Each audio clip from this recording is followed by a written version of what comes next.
I like the Suns tonight. I like them laying 6. I thought that spread was fat for how bad they've been playing this season early on and how good Minnesota has looked. Not so fast. Midget. Yeah, little guy. Hey, not so fast. This is the first game of Booker, Beal, and KD. This is their debut together. Yeah, that's fucking deep. Fuck Bradley Beal. He is the worst. And I'm officially off of the Suns tonight. I honestly might even fade him. Justin Herbert, I'm just going to say it. He's mid. Dak Prescott, he's a coin respecter right now. Yes. He is. Jameis Winston now. I feel like he could go in the GOAT category just because he's Jameis. You could tell last night. Kent State had no business winning that game. They were never winning that game. Shit bets. I cannot believe what my eyeballs witnessed on the court last night in the MAC. What the fuck, dude? Took Nick Bosa over 0.75 sacks. So Baker is screwed. The offensive line is screwed. Nick Bosa is going to terrorize them.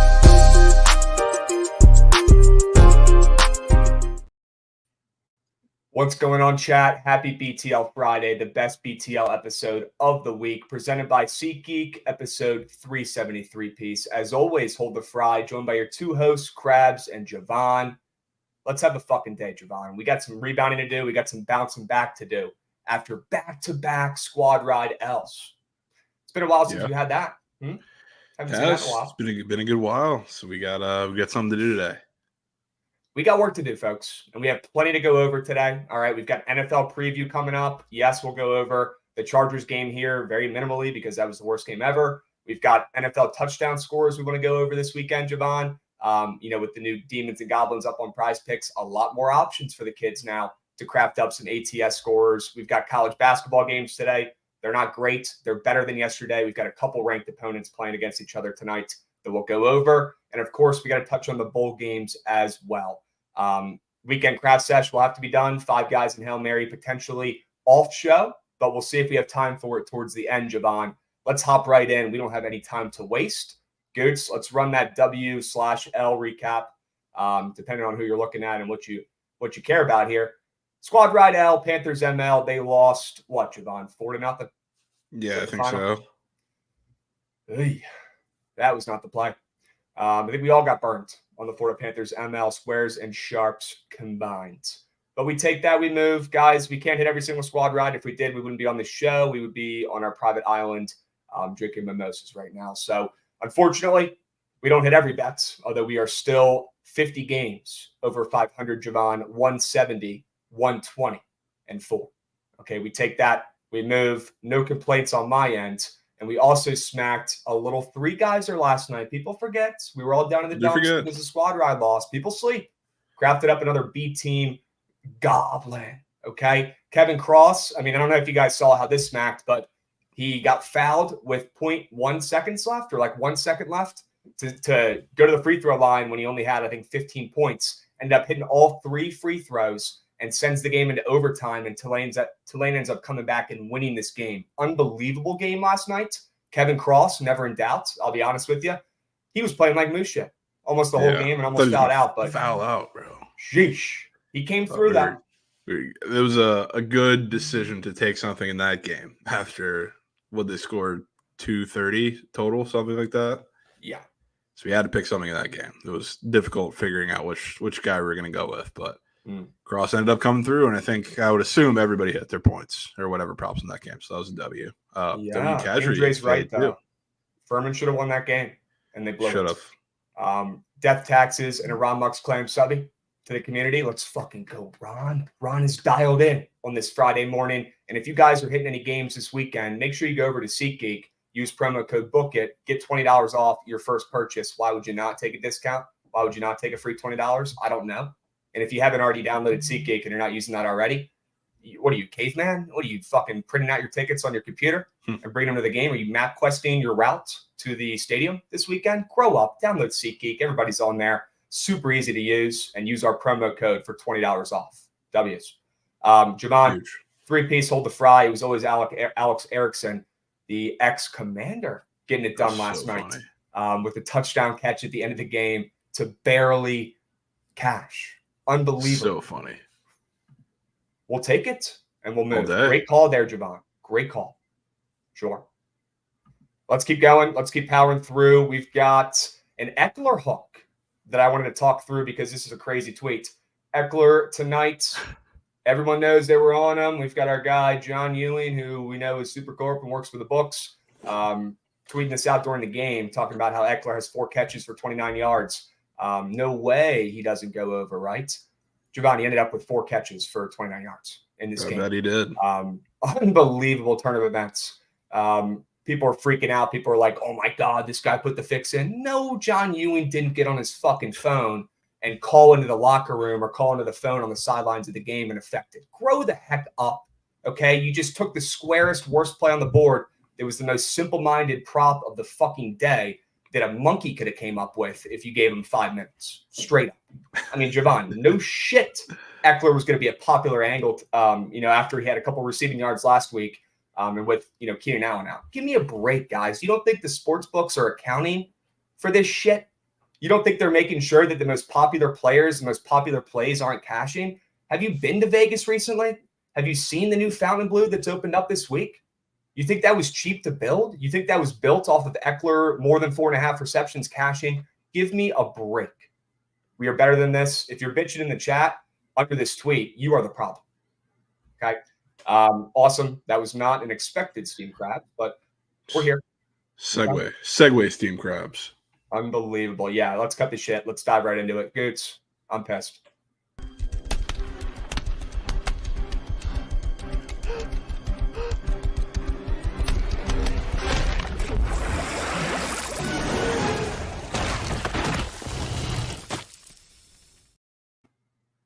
All right, folks. I don't know if this video is true, and I don't even care. I do know that it looks pretty fucking true, and I do know this. I was the only person out of the 8 billion on this planet Earth that before the season said Jalen Hurts was going to suck.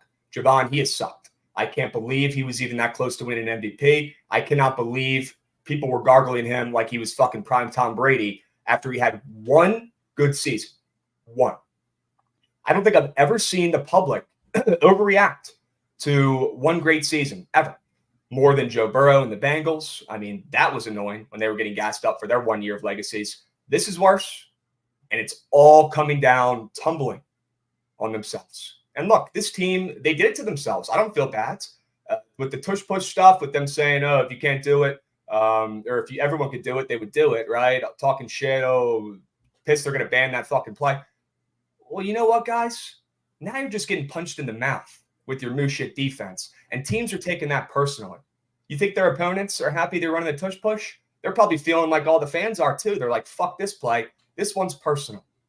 And I'll tell you what, Jalen Hurts looks like a completely different quarterback this season. And whether this tweet is true or not, whether he was actually practicing, diving down on the football because he has been so clumsy with it that they are now having players, star players, bringing up shit in team meetings, bringing up stuff to coach, expressing frustrations. They're having player meetings, right? That's not a surprise this week.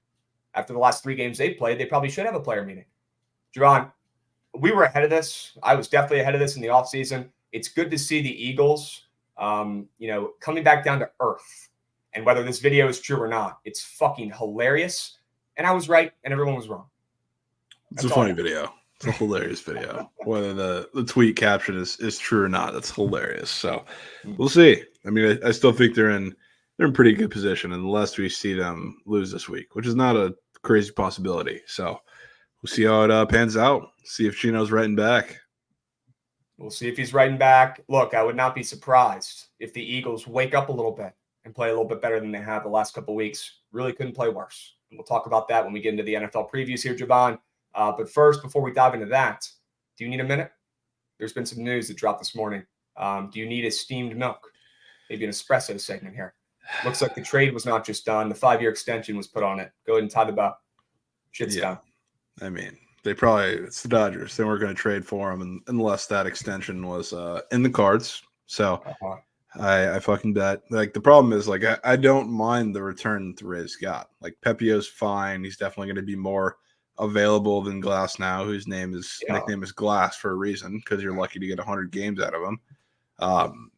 So I don't have a problem with what they got back. It's just like the principle. Like, the reason the Rays will never win a World Series is because teams like the Dodgers exist, and now they're feeding their new little super team project, which is ridiculously annoying. So like they can have fun. I absolutely hate it. I'm glad Randy wasn't included in the deal, but I can only use my Rays pessimism to say it's a matter of time. Maybe they work out a different deal with him. I've still seen murmurs of them trying to work out another separate deal, or he's just going to go somewhere else. So cycle kind of repeats itself. Pretty numb to it at this point, but for it to be to the new Dodgers super team is so annoying. No wonder why my man is in his Friday Reds today. Javon is not messing around. He's making a statement with that Reds cap on today. That could be personal. Rays, take notes. Yeah. Stop fucking over your fans, and how about you pay a player at least once every decade? That'd be cool. Just once. Yeah. Well, they did pay one, and that didn't work out very well. You picked literally the worst guy you could have possibly paid in the last 10 years. Can't make it up. Yep, that's awesome.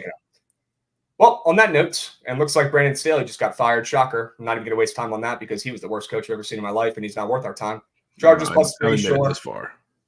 I don't know. He must have had some sort of dirt on the owner because it's absolutely heinous and a joke and disrespectful and disgraceful to the sport that he was still coaching that Chargers team. What a waste of talent. What a waste of a season. Once again for the Chargers. Plus 3, sure. That was sharp.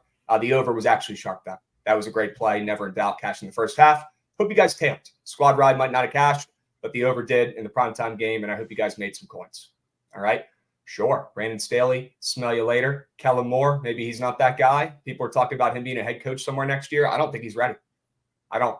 We'll see where all these guys end up. Very curious. I'm sure they'll all get jobs as coordinators. Okay, that's how the NFL works. But it was never Brandon Staley, and it was never the Chargers. Okay? Yep. Let's move. Javon, Goods, bring me to the Week 15 NFL preview. Let's talk some ball.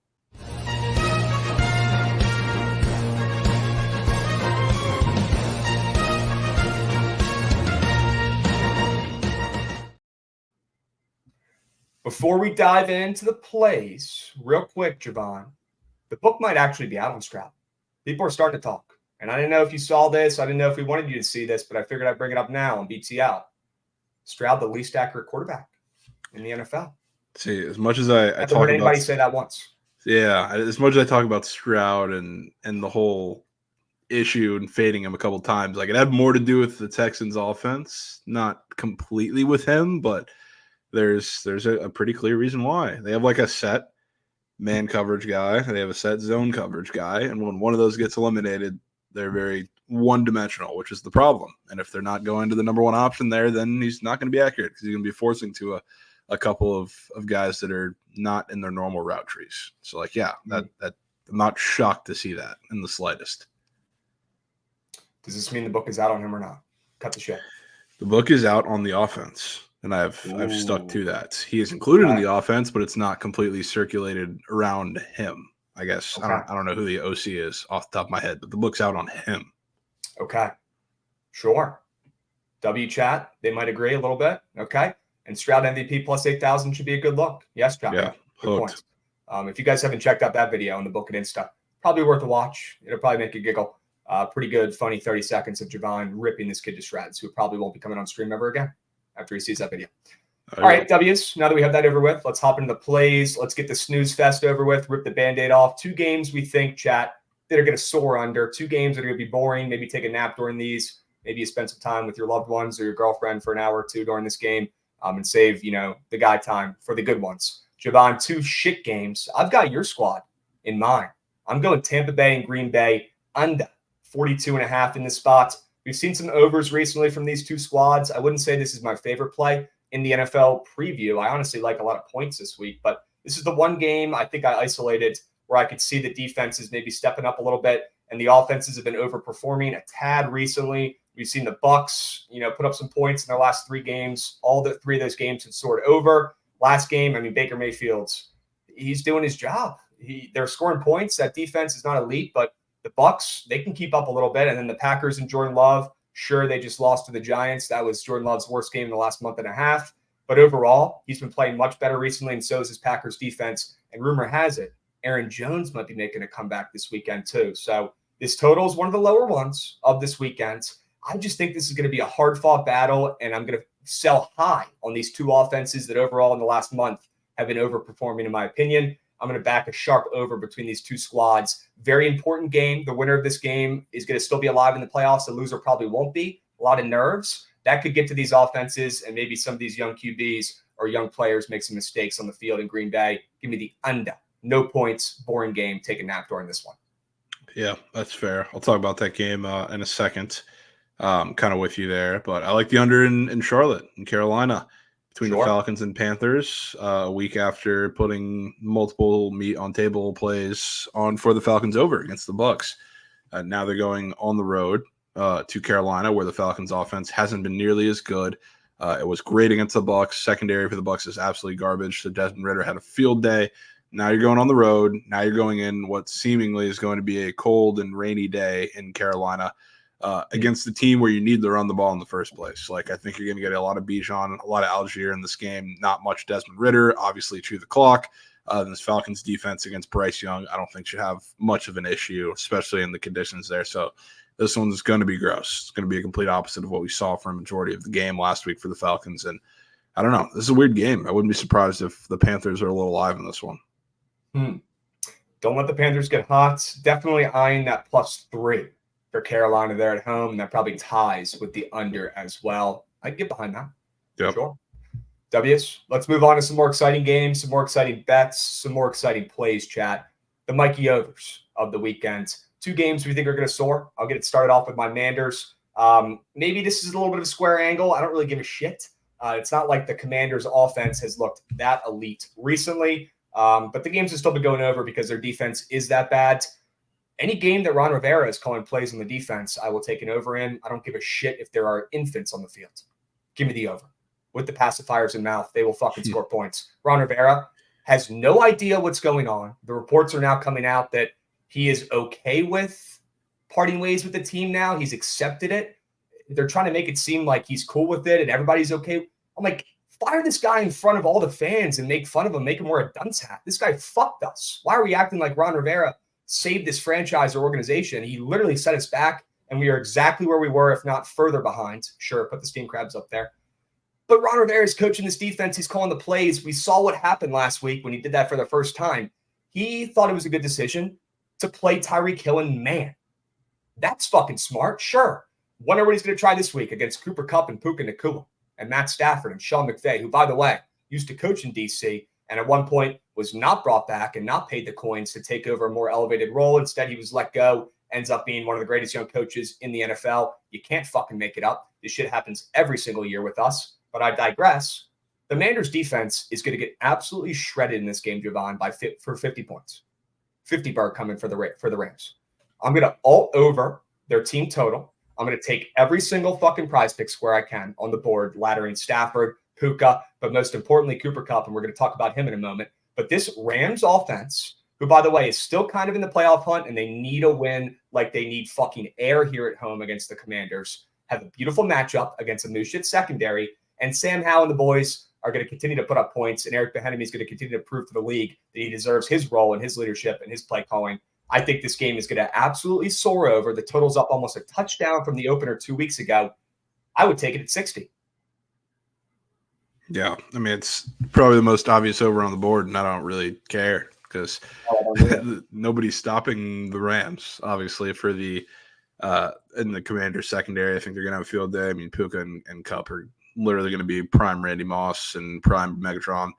So they're going to score points. I don't think it's really a secret, but I mean, I was talking about this a little earlier this week. That's 6.5. I don't know if I'm going to get there with taking the Commanders because I've done it a couple times already, and I'm kind of tired of it, but under a touchdown for this Rams offense right now at home against the Manders is suspicious. So the way they're going to stay in this game, they're going to have to score. So this kind of reminds me of the Seahawks Commanders game where they really should have won that game when they lose in overtime by a field goal.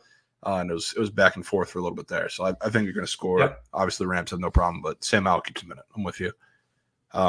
W's. I'm going with the Broncos Lions over Saturday night primetime game, which I like the Lions. I think you do too.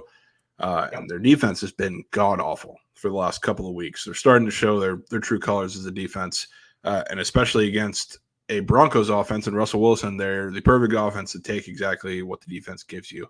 When you're playing a lot of man coverage, you're playing a lot of press coverage, and you're getting exposed down the field or in these little like sharp sharp, shallow crosses or drag routes across the field, whatever you want to call it, that's where you get burnt. That's exactly what the Broncos want to do. So, like, they're going to score points, but I think the Lions' offense is also just going to be that good.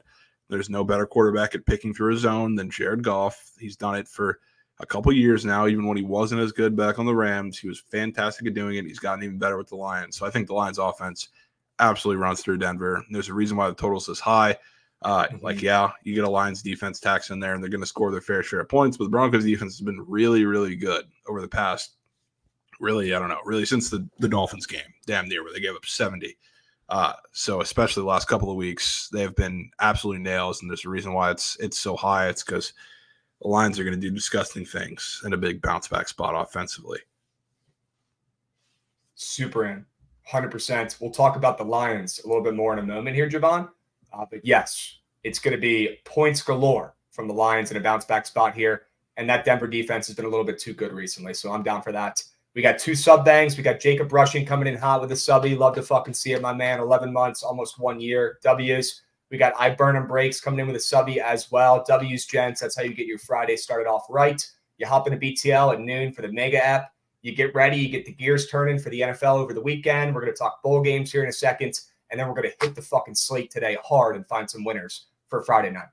Okay, plain and simple. Let's keep moving. Let's keep grooving. Let's talk about some blowouts we've got this weekend, Javon. 2 favorites we're targeting in the NFL.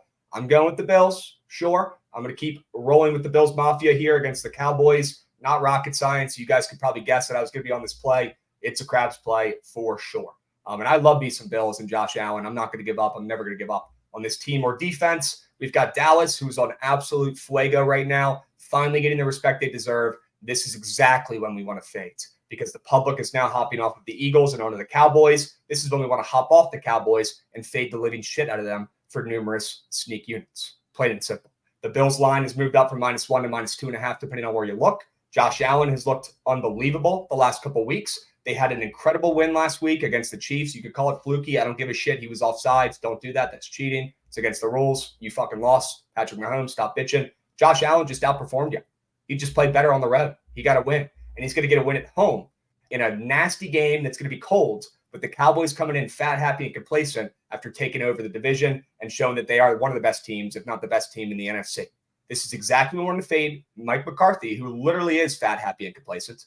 And this is when we want to back the Bills to continue to win out, like I talked about a month ago, and you guys looked at me like I had fucking 1,000 eyeballs on my head. Well, now we're here, and the Bills are 7-6, coming off a big win at Kansas City. I bet you guys didn't have that one. You probably had Chiefs ML. And now we're going to Buffalo in Week 15 and have a chance to take the Bills, who are barely over 500, as a fucking favorite against the Cowboys, who, in front of 95,000 people in Jerry's World this past weekend, skull fuck the Eagles, everyone's favorite team. Yeah, I bet. Now the Cowboys are an underdog. Good luck with that bet, buddy. You're a shit better if you're taking the Cowboys. I'm nuking the Bills. They're getting this game done. They're getting this win. Josh Allen legacy performance. And that Bills defense is about to clamp up like they've been doing the last couple of weeks. Yep, I'm with it. I'm absolutely with it. Give me the Pack this week against the Bucs. I'm making sure I get to 3 because the Bucs are king Meemaw, so they fight back in some certain situations. But I'm taking the Pack nevertheless. Again, another quarterback that's very Jared Goff-esque. We've seen it for a little less time, but as far as effectiveness against a very soft zone, Jordan Love is just that, and he's catching the Bucs off of a really good performance, at least offensively. Defensively, they're a little banged up. They've been for like a couple weeks now, but big game on the road in Atlanta where they got a win, massive for the division, and now they're going back on the road. And they've played 7 road games this year. And you want to know where those 7 road games have been, or a good part of them have been? Probably at shit teams.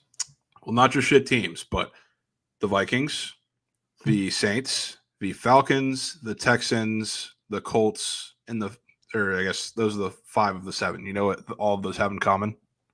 They're indoors. Backup QBs. They're indoors. Indoors. Okay. So for a Bucs team who's been really good offensively, like on the road indoors, it's a lot in like these track meet style games with those teams. Now they're going up to Green Bay where it's not going to be freezing. It's going to be like in the high 30s, low 40s, but it's a different little environment. And the last time the Bucs were up there was the NFC Championship with Tom Brady, where they had the absolute legacy game that so many things went right in that game. So maybe a little revenge spot, not the same guys, but Funny little story there, but now they're going outdoors on the road. Their defense isn't going to be able to hang up. They're still banged up. The secondary is just overall bad. So, like Jordan Love, this is a massive bounce back spot for him after looking horrendous against the Giants in front of everybody on primetime football. So I think the Packers offensively to shred the Bucs, and the fact that Aaron Jones is back, that's good news that I'm willing to buy because Jordan Love needs him. He's a Swiss Army knife in every part of the game, and the Bucs have been pretty horrendous at covering running backs out of the backfield as well. So if he is back and in full, he's going to torch that defense, and that's only going to open up more opportunities for Romeo Doubs. I don't know what Christian Watson's story is going to be this week, but Romeo Doubs, Jaden Reed, all going to have big games as well. So I think they roll in this game, and I think it's very close for majority of the game. Don't let Wicks get hot either, especially if Christian Watson doesn't play. Wicks sneakily, if anybody follows like a lot of the accounts that post like advanced analytics for a lot of these NFL wide receivers, Wicks is like getting the best separation in like all of football against like any coverage. It's crazy. And he should get more routes this weekend because I don't think Christian Watson's going to play. He's on my fantasy team. Also, A.J. Dillon, I don't think he's going to play. He hasn't been practicing. There's a better chance that Aaron Jones plays from what I've been reading. So if it is Aaron Jones and it's just him in that backfield, we're going to have to lock him in for probably every square he has up on the board.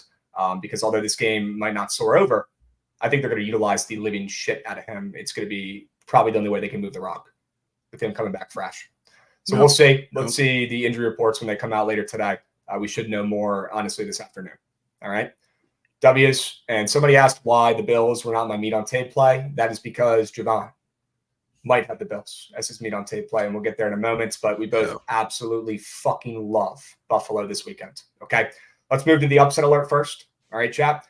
Two teams we think are pulling off an upset, at least covering a spread, and maybe even winning outright. I've got the Jags. Okay. The Jags, again, they were in the boat with the Eagles about a month ago, and people, for no fucking reason, were acting like they were about to win the Super Bowl. Did people just not watch the games? Are their eyeballs not functional? Are their brains not connected to them? I don't know. But just like the Eagles, right, you can start to buy low on these teams now that they are officially scum in the eyes of the public. And right now, the Jags, sure, they're still 8-5. Sure, Trevor Lawrence is playing through injuries. Great, I fucking bet. But they're coming off of two bad losses. I mean, one of them was without Trevor Lawrence, so we give them a break there. But they lost that game to Joe Flacco last week. Trevor Lawrence can't be losing to Joe Flacco. And I talked about that, and I had copious sneak units on the Browns ML. That was the play of the weekend. That was disgusting. Now is when we want to back the Jags here, getting 3 points at home when they probably should be getting more like 5, in my opinion, against the red-hot Ravens, who have been very lucky and very good this season. Not just lucky, they have been good. But everything's pretty much gone their way. They're coming off a crazy, they had a crazy kick return, winning touchdown the other day. The Ravens are feeling good. They're 10-3. They're at the top of the AFC. I think the Jags and Trevor Lawrence at home catch the Ravens sleeping in this game. And I am ecstatic to bet the Jags +3. I think they'll win the game outright. But if I see a +3.5 pop up, Javon, sneak units are being deployed. Give me Trevor Lawrence. Give me ETN. Give me the Jags. This is a line play, pretty much strictly a line play. But just by looking at it, like last week when we faded the Jags, this week we backed the Jags with 3 points in a sketchy short spread against the Ravens. Sorry, dudes. Yeah, there's a lot of No, I love it. Keep hating. reasons. There's a lot of reasons to be on the Jags. Like, you got to think like the last of everything. The last game that was a very similar type game. They lost to the Browns. They lost to Joe Flacco. The last game that they've hosted in primetime, which this is a Sunday night game. Last game they hosted in primetime, they got smoked by 10-point favorites by the Bengals and Jake Browning. Last game they hosted at home against a pretty big team. We were there. They got smoked by 31 by the 49ers. Yeah. So you're coming back now, all of those things into one, and you're only getting the Ravens at 3. So I don't have anything to say about the Ravens because they're fantastic. Lamar is not really carrying the team like everybody wants to say he is, but the overall team is fantastic. Yeah. So it's not like they're fraudulent. This is just a really tough spot. They have a couple of them at the end of the season, and this is only the first. They're not going to win all these games. And I'm legally obligated to bring it up. I don't take these squares in prime time because they usually don't hit, but a system play is on the board, and it's Trevor Lawrence. He's up for a pick after 3 last week. It's not on my squares because it's during prime time. But oh man, yeah, it's one of those that just has to be played. Unit. It just has to be played. I mean, it doesn't. I think this is the first one we've had in prime time with a guy after 3+ on the board. But man, man, it's a system play. You got to live or die with it. And if he's not turning the ball over, that is a great spot for a Jags team right there. So we can Trevor go Lawrence back. doesn't throw a pick or turn the ball over, the Jags win this game outright. Yeah, that would be huge. Okay. That'd be huge. That would be pivotal. Okay. Yeah. Tell me Well, about the Pats. I'm taking a little grocery. I'm taking the Pats. This isn't one I would usually take because the Chiefs are on a little skid. Bailey Zappi and the Pats just had a big win on primetime where, I mean, realistically, not many people were giving them a shot. But I'm going to bet on them for the second week in a row, partially because it's hard to say you still believe in like a Bill Belichick game plan. But when you have one with the Chiefs where if you're able to make them super one-dimensional, I'm not going to say they're easy to stop, but that kind of plays right into the hands of what this defense wants you to do. Like you're not going to be able to run the ball super effectively on them in the first place, but if you're missing Pacheco, if you're going to have to use guys like Clyde Edwards-Helaire when you need a couple yards, sure, be my guest. If you're going to have to use Jerick McKinnon in a goal line situation, that's only going to work so many times. He's going to have to use primarily as a receiver. This is just a perfect game script for the Patriots to muck it up and make it nasty and at least get this within one possession, which I think is very attainable. So I think the Chiefs continue their skid for at least another week until they get fully healthy, and this game is going to be super gross, and it's going to be mistake-prone. Like I see Mahomes making a couple mistakes that give the Patriots good field position, kind of like they did in the Steelers game 2 weeks ago, or we were talking about that in the Steelers game 2 weeks ago with Mitch Trubisky. So I think this is a really tough game for Mahomes, and the Patriots just get nasty. It is. Get nasty. Grab the 8.5 points. You might need them. Okay. W's, I like to play that, obviously. Give me the Pats every game the rest of the season, and you're going to be up a coin. And also, Zeke has become a revelation. I think Zeke will be used a lot more in the pass game like he was last week. And the Chiefs are not the best at stopping the run. So it could be another Zeke grub fest this week with no Ramondre potentially. So that's a guy I'm targeting this week. I think maybe we'll take a peep at him once we start crafting up the 5 guys entry later. But for now, let's dive into some prize pick squares we like for the weekend for this NFL preview. Already touched on Cooper Kupp here earlier. Guys, it's really as simple as this. Ron Rivera is calling the defense. The guys they have out there suck. And Cooper Kupp is an elite wide receiver. And Matt Stafford and Sean McVay are going to absolutely obliterate this secondary. The things they're going to do to them should be illegal, and they shouldn't even be allowed to keep the film because it's going to be so disrespectful and ruthless.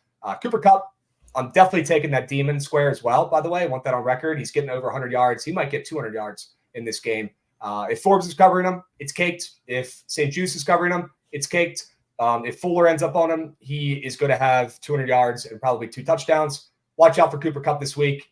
Matt Stafford, also honorable mention, like every single one of his squares up there on the board too, especially passing yards. I will 100% be stacking Cooper Kupp with Matt Stafford and might even get weird enough where I stack up Puka, Cooper Kupp and Stafford, because I think they're both going to absolutely slice and dice Ron Rivera and this terrible secondary. It's going to be ugly. And then obviously Dak Prescott's the only thing I got to tell you with that is pulling up the square and showing you the chart myself.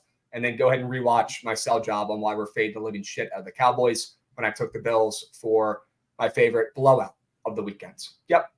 There we go. That's all I had to show you. Javon, what are your squares, brother? Yeah, we'll get to that one in a second. Jordan Love kind of goes right along with why I like the Packers in that game. Super soft zone for the Bucs. So like a lot of these numbers go over period, but for a quarterback, Jordan Love, who he struggles against a lot of like press man coverage with a good secondary with like Deontay Banks had him in hell for the Giants or on Monday night there. And you're not going to see the same level of coverage or the same schemes from the Bucs.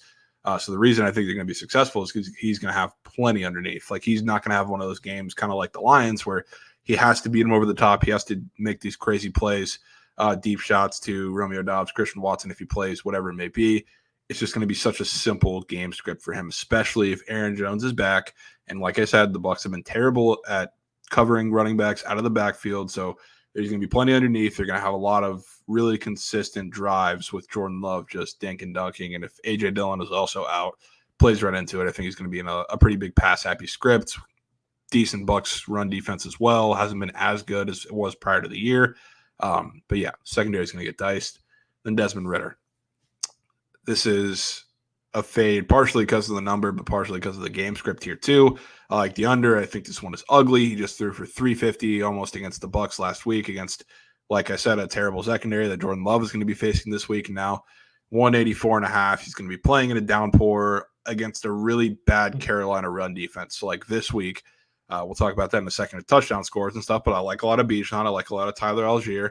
I think that's going to have to be the game plan for the Falcons in this game, especially early to kind of establish the run, and especially in the conditions there. It's going to be tough sledding for the past game here. So I think he's not asked to be a superhero like he had to be against Tampa last week. So it's give me that less than pass yards. Fade it. Surprised to see that from you as one of Desmond Ritter's number one fans. Javon has a burner account on Twitter. Desmond Ritter, number one fan. Hey, I don't know if you guys knew that or not. Large units on Desmond Ritter last week, and he came through. Sure. What was like damn near leading the league in passing yards on Sunday. The bio of that burner just says Desmond Ritter over CJ Stroud. Hashtag the book is out. Yeah, I might have to. That's all it says. Might have to double that one down. Sure. Chiote. You know, Chiote's popping bottles in chat. How about them Royals doing weird things and buying players? Royals making moves. How about it? How about the Royals doing fun stuff? How about the Nats take notes? How about you go out and fucking buy players and try to win a goddamn World Series again? Hey, they got Nick Senzel, their new starting third baseman. They pretty much traded with him and Candyman. Yeah. Unbelievable. That's a We're goal. Get a BTL squad right bank tonight. Alan, please, bro. Can we? Can you guys lock in? It's 50-50.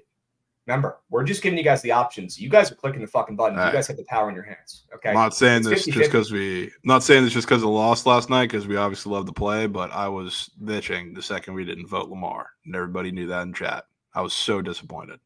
So disappointed we didn't vote Lamar. Not mad, just disappointed. A little bit. Seems like the chat's been a little hockey happy, a little ice happy recently. Can you blame them now with the run you've been on? Yeah, can't really blame them. Can't really blame them. They get a pass. But guys, remember, I talk about this. I've been saying this for literally a year. Just click the right goddamn button.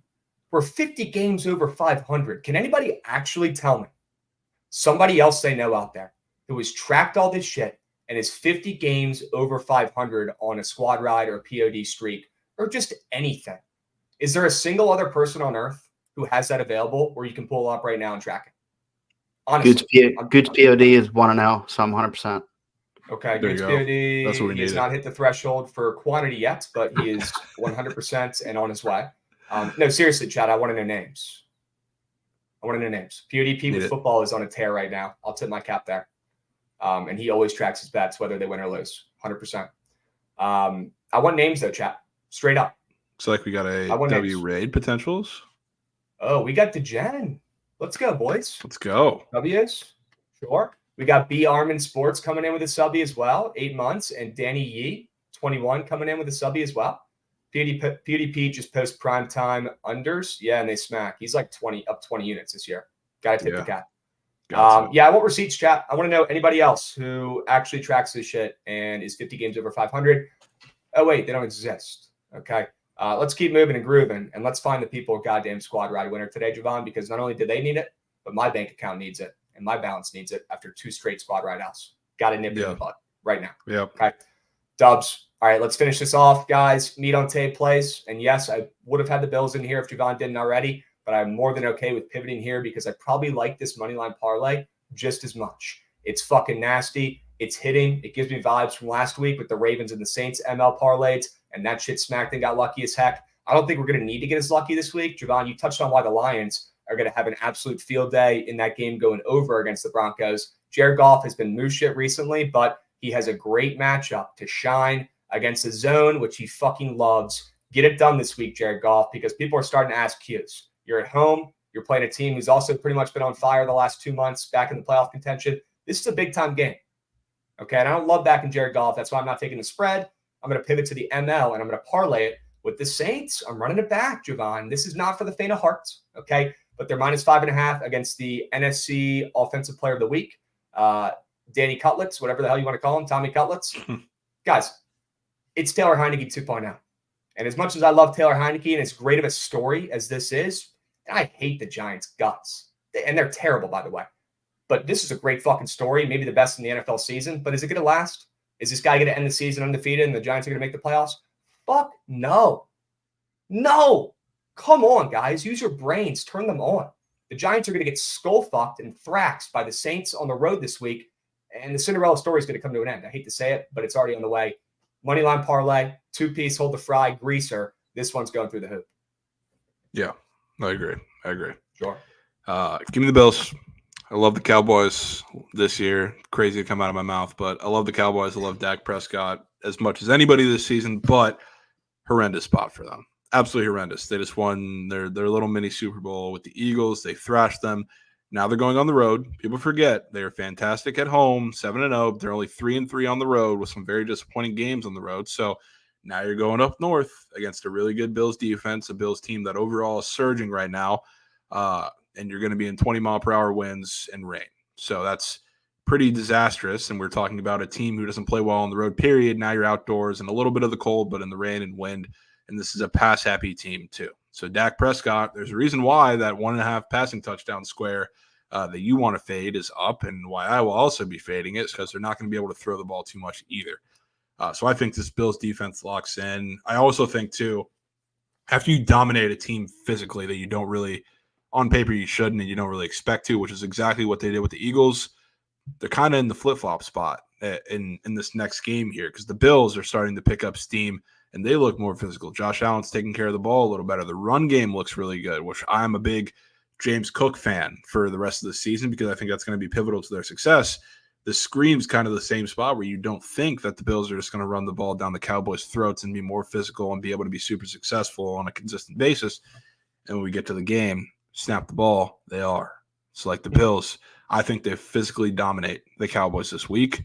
Terrible spot for them going on the road after just winning a massive game in prime time, and they're underdogs, and they're getting hammered. And the line is staying pretty much pat right where it is. So if you would like to take the Cowboys at plus money, if you would like to take the Cowboys at plus money on the road against the Bills right now, be my guest because that coin ain't coming home. Nope. You literally might as well use it as toilet paper. Or light it on fire. Bills ML, nuke of the weekend. Absolutely love it. Okay. Couple of housekeeping items here. Do you hate the Giants because they own the Commanders? Yeah, King Dre. It'd be weird if I liked them. They own us and they're in my division. What am I supposed to do? A fucking backflip when Tommy Cutlets throws a touchdown? Grow the fuck up. Yeah. Number 2, where is Chaco? Why did the Saints line move down? Probably because 72% of bets are on the Giants spread right now, which is hilariously a lot. Yes. That is a fuck ton of bets.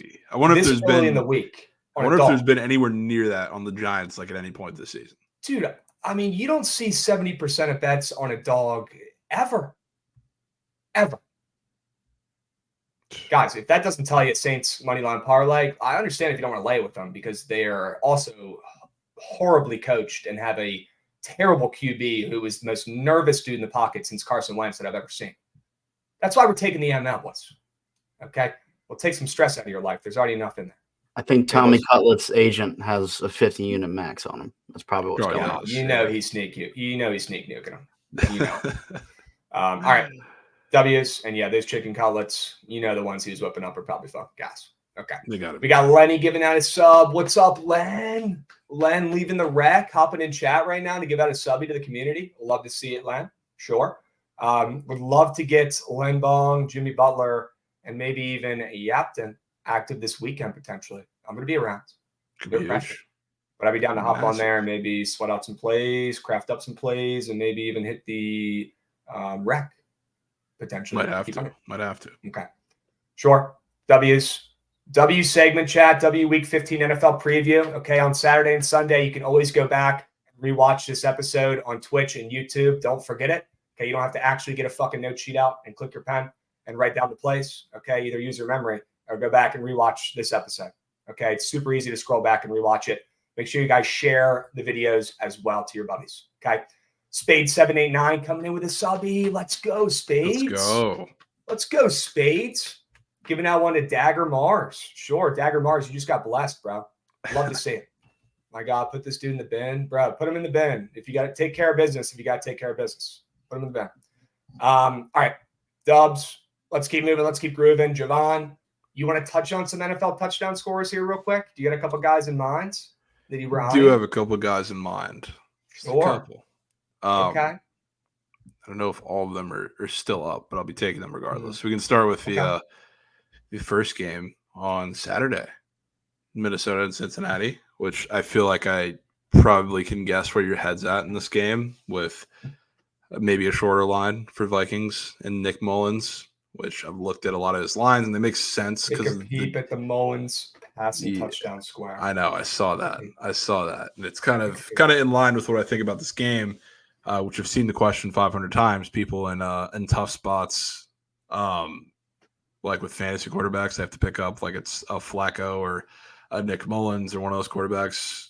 The most trusted offense I would say out of a lot of the waiver wire quarterbacks involves Nick Mullins. So like I think they're going to move the ball in this game, and a guy who I want to target with Alexander Madison out, I want Ty Chandler for a touchdown in this game. Ooh, big Ty. I don't know if he's still up on the board. He is still up on the board for a touchdown, which is plus 165 on the books here. So I think he gets in the end zone. I think they move the ball. I don't think they really have a problem. I think for the Bengals defense, that coming crashing down is not really a question. It's more of a Jake Browning thing, which he's taking care of the ball really well. This is a really tough matchup for him against this Vikings defense. They really have moving. So I think kind of like we were talking about with a couple of teams, like the Mitch Trubisky Steelers game, whatever you want to call it. I think Browning has his first little disaster class for parts of this game where he turns the ball over, gives the Vikings good field position. So I have to take Ty Chandler. Okay. Our guy in chat said he picked up Stafford, man. You think you should take Vikings QB? No, dude. No, Stick not over with Stafford this week. Not over I Stafford. picked him up in one of my leagues. I'm starting him. And in my other league, because I've had so many fucking QB injuries this year, I actually picked up Geno Smith is who I picked up. He was available I picked in my up league. Geno in a league. Sure. And then I go Nick Mullins probably third. He's the most available. If you guys are depleted and you need a QB, honestly, Nick Mullins is probably the look. As crazy as it is. Goods, pull up that passing tutty square. The people need to put their eyeballs on it. They got to see it. Straight up. Plain and simple. Yeah. It's like. Okay. I know the sample size might be skewed. I don't care. I mean, go back and look at his actual stats on the fucking ESPN, and the guy hasn't thrown shit. He stinks. He's a backup. He barely plays. And he's up for 1.5 passing tutties on the road against the Bengals, who continue to win without Joe Burrow. I fucking bet. Bet.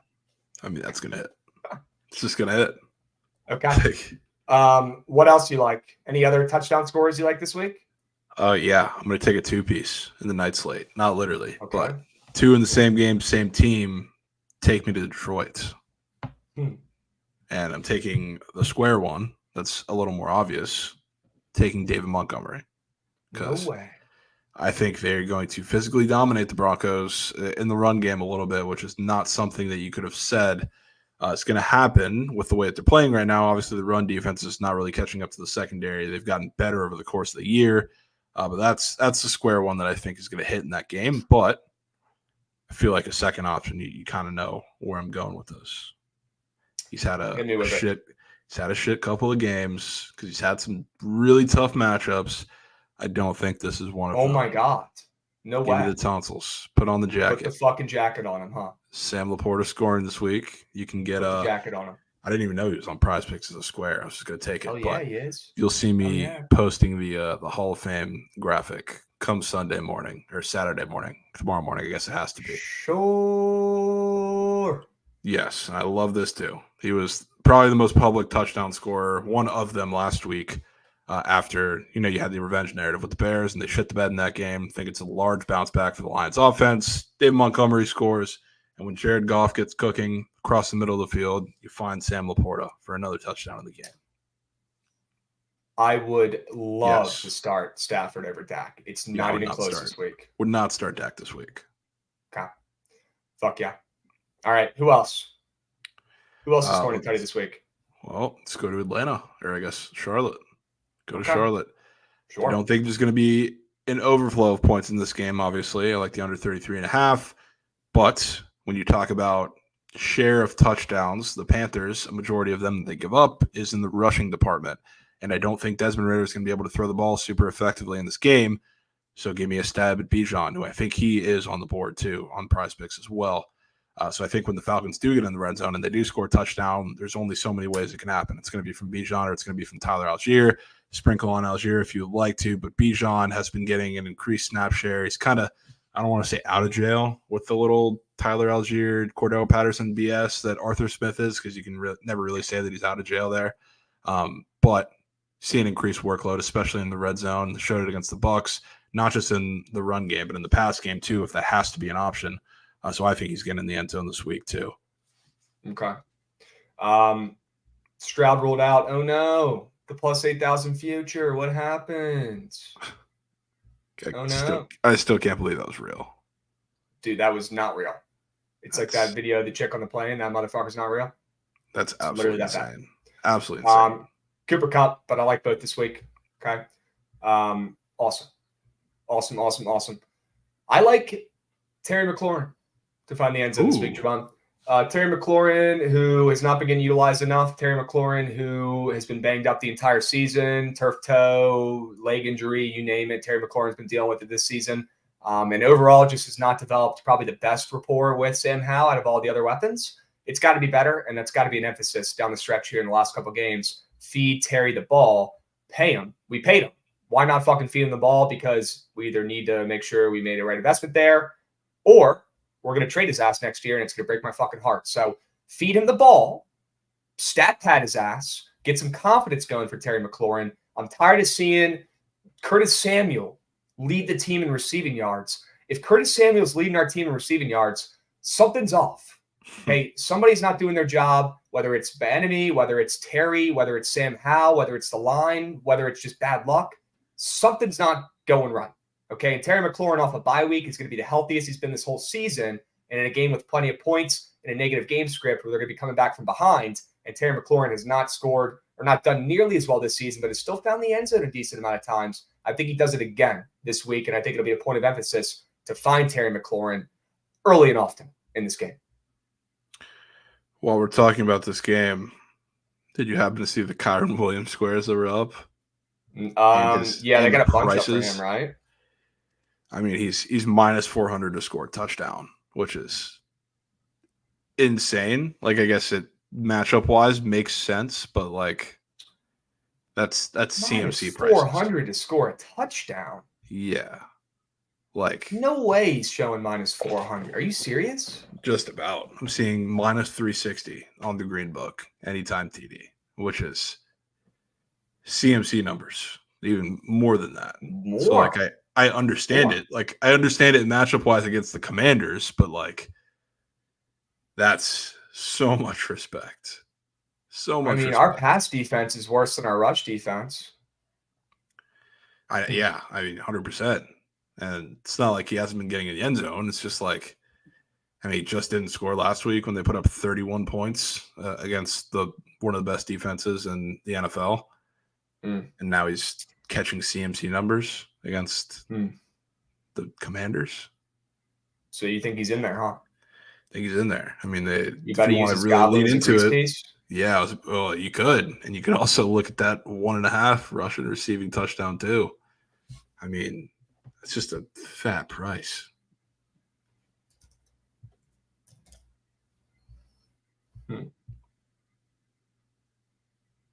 Bro, that is crazy. 1.5 touchdowns. Yeah, it's plus 140, so it's not even like incredibly juiced. What the fuck, dude? It's crazy. Crazy prices. Oh, he gonna learn today. Jacoby Walter, I guess tomorrow. Okay. Yeah, Jacoby Walter. Yeah, B-Rob's out. I would target Gibby through the air, whether it's receptions or receiving yards. Guys, remember, we don't run the ball, and that's not going to change down the stretch.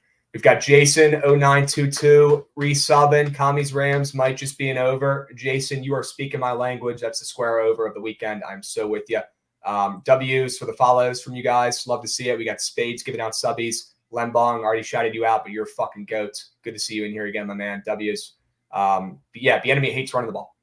He does. And they're going to be losing this game by 14 probably halfway through the first, and they're not going to be able to run the ball. So if you want to back Gibby, sure. And Gibby also is a free agent after this year and is going to be trying to be selfish a little bit now that we're out of the playoffs and probably getting the rock plenty and probably bitching a ton this week too. So feed Gibby. I want to feed Gibby. I think he's been disrespected and underrated the entire season, and we don't utilize him nearly as we should.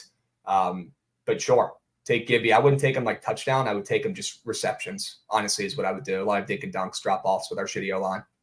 All right. Any other passing touchdown anytime touchdown squares, Javon? They were looking at you funny. This is such a W that they have these up now. Yeah, and I don't know. I haven't looked too deep because they just added a handful of them like right before we started, so I'm not really There's sure which so ones many are up. on, which ones aren't. But I'll tell you what's in the plums today or this week. Talking about the Bills game, don't stick my neck out for this guy too often. But in these type of games, I know I don't love the passing game here, but feeling a Gabe Davis tutty this weekend.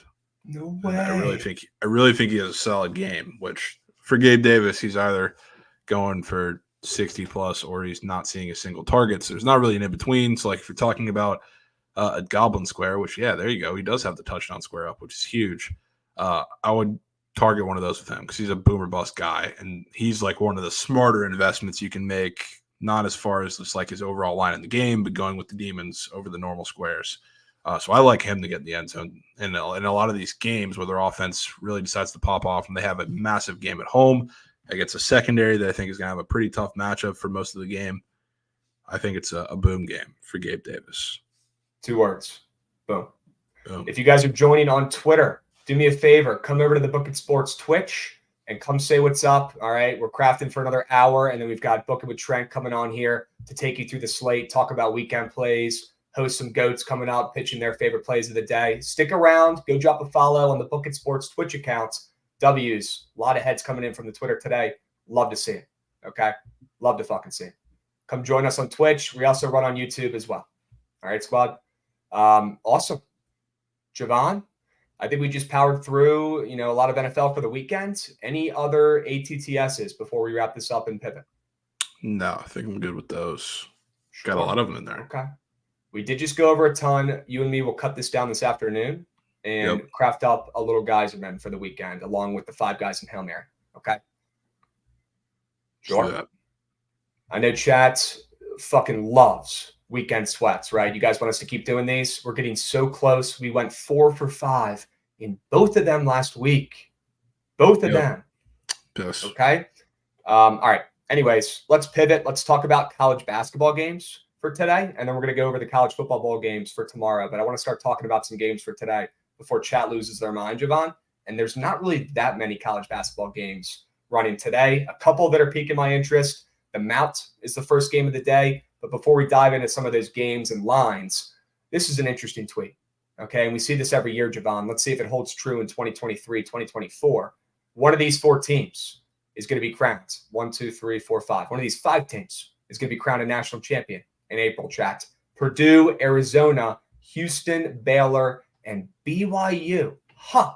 We were talking about the Cougars yesterday, Javon, getting some serious respect on their conference futures and odds there.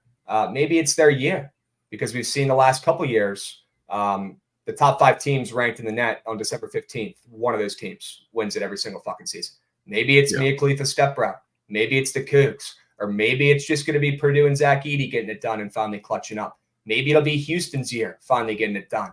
Maybe Arizona, the best team in the country, fucking gets a big-time national championship for the first time in years. That team is fucking loaded and probably the best in college basketball right now. Maybe it's the young Baylor team that's extremely well coached by Coach Drew and continues to overperform and still hasn't dropped a game yet.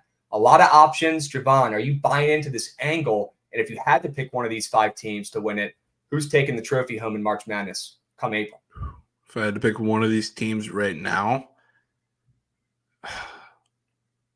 I'd go Baylor. Wow. I'd go Baylor. And it's all right. It'll get interesting come Big 12 play because especially dealing with BYU, like I'm obviously bought in on them at this point, but I want to see how they perform on the road pretty consistently because they're going to they have some tougher road games in the Big 12, and it's not to say they can't fall on those, but it's I want to see how consistently they can play well on the road because obviously when people go to Provo, it's a tough place to get a win, really in any sport, especially basketball and football. So the home court advantage is going to be there. It always is. I want to see if they can get a couple big wins on the road. That'll be huge. And I'm just like everybody else. I'm not a Purdue guy, really ever. Can't trust that team. I guess this is probably the best and most consistent guard play they've had for the couple years of Zach Edey, you could argue, but I need to see it to believe it. Big Ten's also moose, so if they can't like really dominate in the Big Ten, I definitely have my questions. W. Ron as well, huge. But yeah, can't forget about Houston, Arizona too. A couple teams that are in massive matchups come tomorrow. Okay. Well, after all that Purdue shit talk, I'm going to go ahead and hop right in and say they're my team. And I think they win the Natty this year out of these 5 squads. Look, I know they always fold. I know there's always something with this Purdue team, but they're sitting at 9-1. Zach Edey is an absolute behemoth and is uncoverable, unguardable. And if he doesn't get in foul trouble, is unstoppable and can win games himself. Not a lot of guys like that growing on trees in the year of 2024 in college basketball. And yes, I hate to say it, Javon, but they do have the best supporting cast that Zach Edey has had since he's fucking been there at Purdue, and it feels like he's been there for 10 years. Smith is a fucking bucket. We know Lawyer is a dog, and I'm going to leave it at that. Not going to gas him up anymore. Okay, we know Jones is a fucking stud too. This team has depth. This team has backup bigs that are good. This team has been foaming at the mouth for a fucking opportunity to actually play a meaningful game in March and April, and I think this year it could be it. Look, we know it's always wide open in March Madness, but Zach Edey returned for a reason, and when this team is on, they are the best team in the country.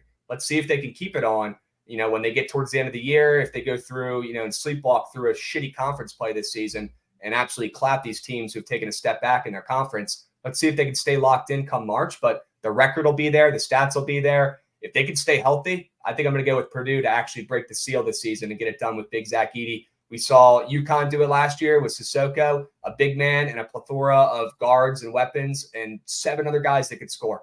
This Purdue team is almost built identically. Let's see if they can run it back with a big man and a bunch of great guards who are all old and elite and have been around the block and are smart. Do not sleep on Purdue. Let's see if they can actually fucking get it done this season. Fair enough. Sure. Let's dive into the college basketball plays for today. It looks like Mount St. Mary's in the game of the day today is now down to 6.5, Javon. Comments and thoughts? Might have always been St. Francis, man. Okay. Dude, it was always St. Francis. Also, tell me why that total is screaming up. I know these teams have been scoring, I guess, more points recently than expected, but the Mount ain't running, and the Mount ain't scoring. Neither of these teams what are we are doing scoring. with that total moving up? It's a little questionable. Weird. I was hoping to wake up with that total in the high 120s so I could take the under in this game. Not doing that anymore. Yep, definitely not. Maybe at Dakota left loose square and we go about our day and move on to an actual game. Sure. How about Texas A&M Corpus Christi and UT Rio Grande Valley, the matchup of the century tonight? Dude, I don't know why they schedule it like this every year where they play each other twice. And like every time it seems to be the game like right after the first one. Like I don't know if that's like something they have to do or whatever it is. They just played 10 days ago. And I was looking through the box score trying to find something. I wish it was a little weirder of a spread, kind of like we could do with flip-flop games. But it's not because they did win that game by 2, and now we're seeing it at 2. But if you do look at what actually happened in the game, it was I don't know how UT Rio Grande Valley won that game. So like this could be a game where maybe ball doesn't lie for Texas A&M Corpus Christi and they get a win on the road after beating or after losing at home to Rio Grande Valley. Because I mean that game, looking at the box score, confused me a little bit. I'm not gonna lie to you because they out rebounded Rio Grande Valley by 20. They made them pay on the fast break. They turned them over a couple times late in the game, didn't amount for much. The free throw, there were 60 free throws in that game between the two. No lopsided thing, but that's not really Corpus Christi's game. They also shot 4 for 20 from 3. Rio Grande Valley shot slightly better, not that much, but they also shot 50% from the field as a whole.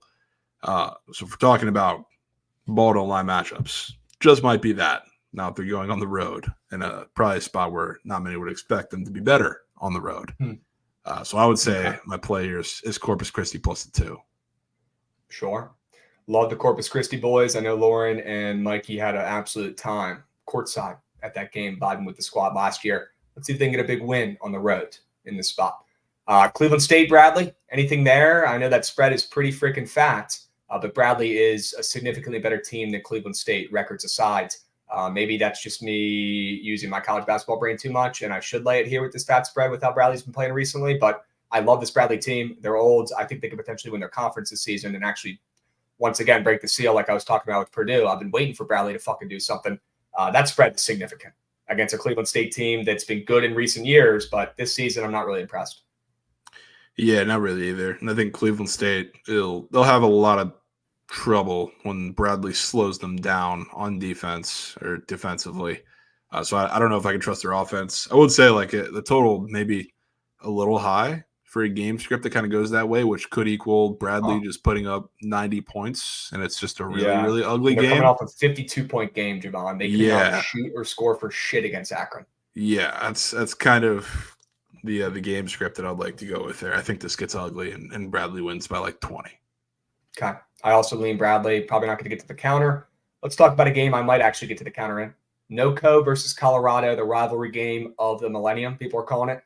This game's being played at Colorado, and I know there's some injury concerns with one of Colorado's star players, TBD if he's playing or not, but I don't really care about that. All I care about is NoCo and how they always travel and play against this Colorado team. They covered against them last year. They're going to cover against them this year once again, and they've got a really good scorer, two good scorers, a forward and senior, and Thomas and Reeves on that team, and I know NoCo lost a ton of guys last season, but this program is on the come up. I know Ben Carey's hype. They were solid last year. And a lot of that team was freshmen or sophomores. A lot of the role players have returned. I know two of their best players did transfer in the all season, but Thomas and Reeves have picked up the slack. They're averaging over 16 points a game up to this point. And NoCo might catch Colorado sleeping, with Colorado coming off of their biggest win in college basketball of the season, their biggest win maybe in the last couple of years, to be honest with you, Javon, after absolutely destroying Miami on the road in their last game. I think NoCo catches a fat, happy, and complacent Colorado team sleeping at home. This game is their Super Bowl. It just simply means more for NoCo. They've been preparing harder. They want this game more, and I'll take the 21.5 points in this spot. Okay? Yeah, I like it. Don't know if I'm going to get to counter there, but I will say, my problem with Colorado and why I don't like them, and I think they're super fraudulent, if there's a athletic big who can at least hang with Tristan Da Silva in the paint, where I guess out of the perimeter when he wants to play there, their only real option is going to KJ Simpson to take 25 shots. So St. Thomas for not St. Thomas, but for NoCo. They have a guy who can do that. I trust St. Thomas to defend him out there. He's athletic enough. The other two bigs really aren't, but I would assume St. Thomas is going to be getting the bulk of the work on Da Silva. So it's going to have to be a guard-heavy game, which KJ Simpson, when he's at his best, it's when he's knocking down shots off the dribble. Not that you can't do that against Northern Colorado, but you're in your best if you're getting to the rim pretty consistently. So this screams like a little bit of a sloppy spot at times for Colorado, kind of maybe like we saw that Denver game go for a little bit. But yeah, I definitely am down to lean into Northern Colorado a little bit. And yes, Eddie Lampkin is at Colorado. Eddie Lampkin is the woat. I'm just going to say it for you. He is the woat. I hate Eddie Lampkin, man. I know. He's kind of a chotch. He is. It's the reason why he's there. And if we want to talk about somebody who's not physical down low, I mean, dude averages 2 boards. Devin, you think we're skipping over San Diego's in that we game can't when skip. Javon made him the wagon Wednesday, and now we're going to fade the living shit out of him tonight? You think we're skipping over that, Devin? Devin, you don't trust? Come on, boys. Trust. We know the system by now. We got 500 people in here. It's BTL Friday, 2-hour mega app. You guys know the drill. Winners are coming. The games are covered. W's. Devin, hope you're having a good Friday, man. Hope you have a great weekend. All right, Beast, you're always in here chilling. Love to see it. Hope you guys all have a great weekend. We got a Breezy subby, 15 months. What's good, Breezy? Love to fucking see it, Beast. W's. New Mexico State, rivalry game of the Eon. Plays? I got nothing here. I don't know if you do. Okay. New Mexico State should not be bet on because we don't really know how good or bad that team is yet. Personally, they are all over the place. They could beat anybody or lose to anybody, and that program is just absolute moose shit anyways. But their coach, have you seen him, bro? He's straight out of a movie. He looks like a high school teacher. Hilarious. Looks like not a college basketball coach for New Mexico State. Maybe he'll turn that program around. We know they've had some of the craziest stories come out of there in the last 2 seasons. But right now, keep New Mexico State out of my slips. Okay, yeah. I cashed on them once this season already, and after watching that game, I almost had a stroke with how inconsistent that squad was. I'm good. Let's move on to Cal State Baptist. Is that who it is? Bakersfield. Cal State Bakersfield. Apologies. And Fresno State, Javon. Fresno's laying 9.5. Fresno stinks. What do you like in that game? It's a fat spread. So, like in Yes, it theory, is. I would say I would lean into Fresno State a little bit here, but I don't know if I can get Yes, it myself to do is. it. I don't know if I can get myself to do it. Look, man, I love me some Fresno State. I love this program. I talk about them. I gas them up enough on here for you guys to know that. I respect the living shit out of what they build out there, and I love their coach. But this is the worst Fresno team they've had in a couple years, probably in the last 5 years since I could remember. They're really bad. Now, they are getting on the right track, and they have a ton of new pieces in that lineup, and they're small, okay? They're not as big as they usually are, but they're at home tonight, and they're laying 9.5 to a team that's got a pretty similar record to them, and the Ken Palms are not off by as much as you'd think. I think Fresno wins this game big, and they get an under. And I think they play some suffocating defense for the first time at home this season against a Bakersfield team that's not that guy. Yeah, it's kind of what I was going to say because like I don't want to buy them because they did just drop 90 points, which is their best offensive output of the year. So like the total is low, which definitely leads into their defense, but I don't want to fully buy into another performance like that from their offense. Like I can see this being like a 65-55 type game. Sure. If you guys are joining on Twitter, W's, come join us on Twitch. It takes 3 seconds to hop over and drop a follow so you get a notif when we go live every day, and we can give you guys winners for free. We'll do the work for you. We'll do the dirty work. We'll get the elbow grease in there, and we'll find the fucking sharp plays for you guys. Just join, drop a follow on the Book It Sports Twitch account. Sit back, relax, kick your feet up. Shit, it's Friday. It's the afternoon over here by me, Javon. I wouldn't hate it if anybody cracked a high noon. I wouldn't blame them one bit. It's 5 o'clock somewhere, especially on a Friday. All right, chat. Lock the fuck in. Let's have a weekend. It starts tonight with winners only. Okay. One more play. 2 more plays. Portland State and San Diego. Javon, you talked about this team being your wagon Wednesday.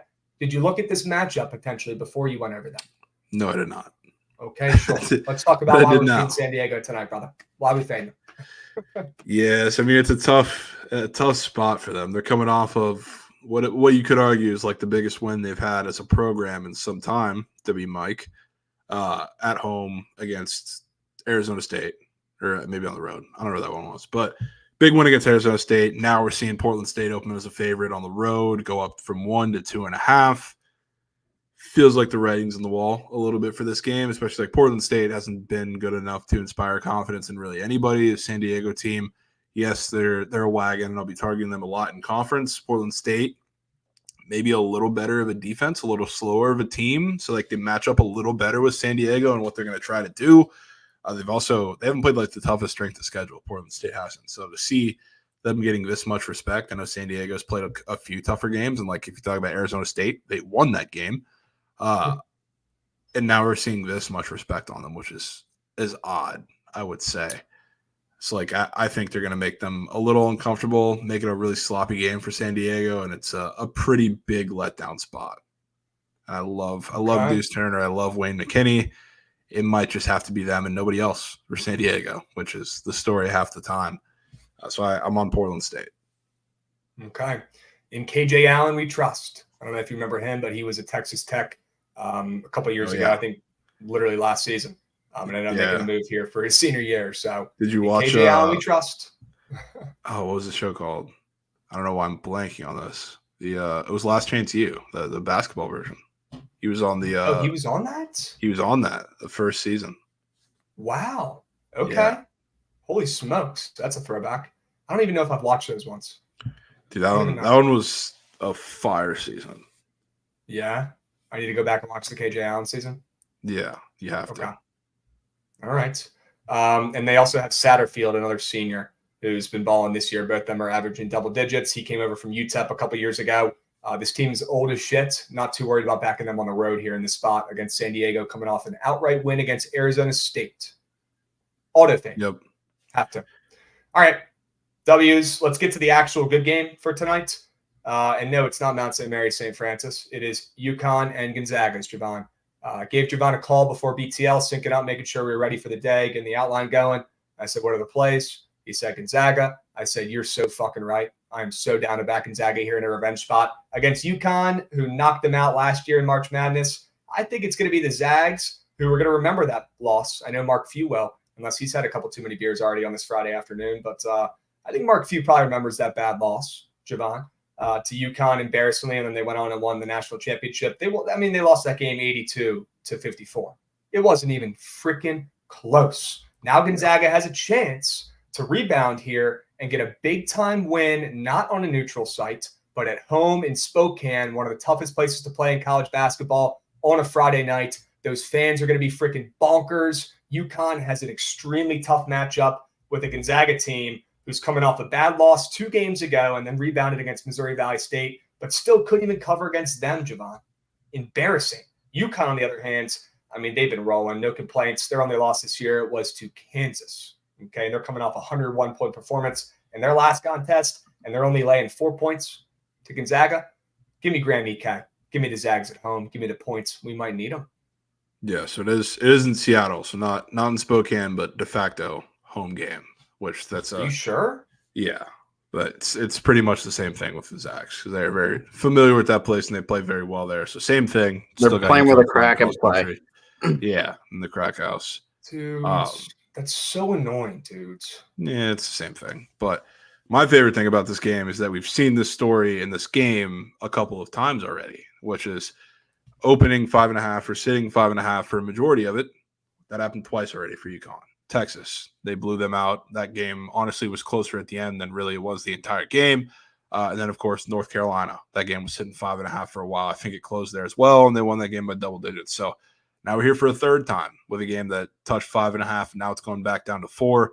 I think the Zags match up a lot better with UConn than people realize. Like on the perimeter, like Cam Spencer's certainly going to get his. Tristan Newton's going to get his. It's kind of just how they play. They want to play up tempo. The Zags do, so they give those up on the perimeter. But on the inside, like I trust Graham Eke. I trust Braden Huff off the bench. Like those are guys that can hang. And honestly, Graham Eke is one of these games where I think he comes out and he's physical against Klingon. I don't know who's going to be on him for the perimeter or majority of either when he's out the perimeter or in the paint.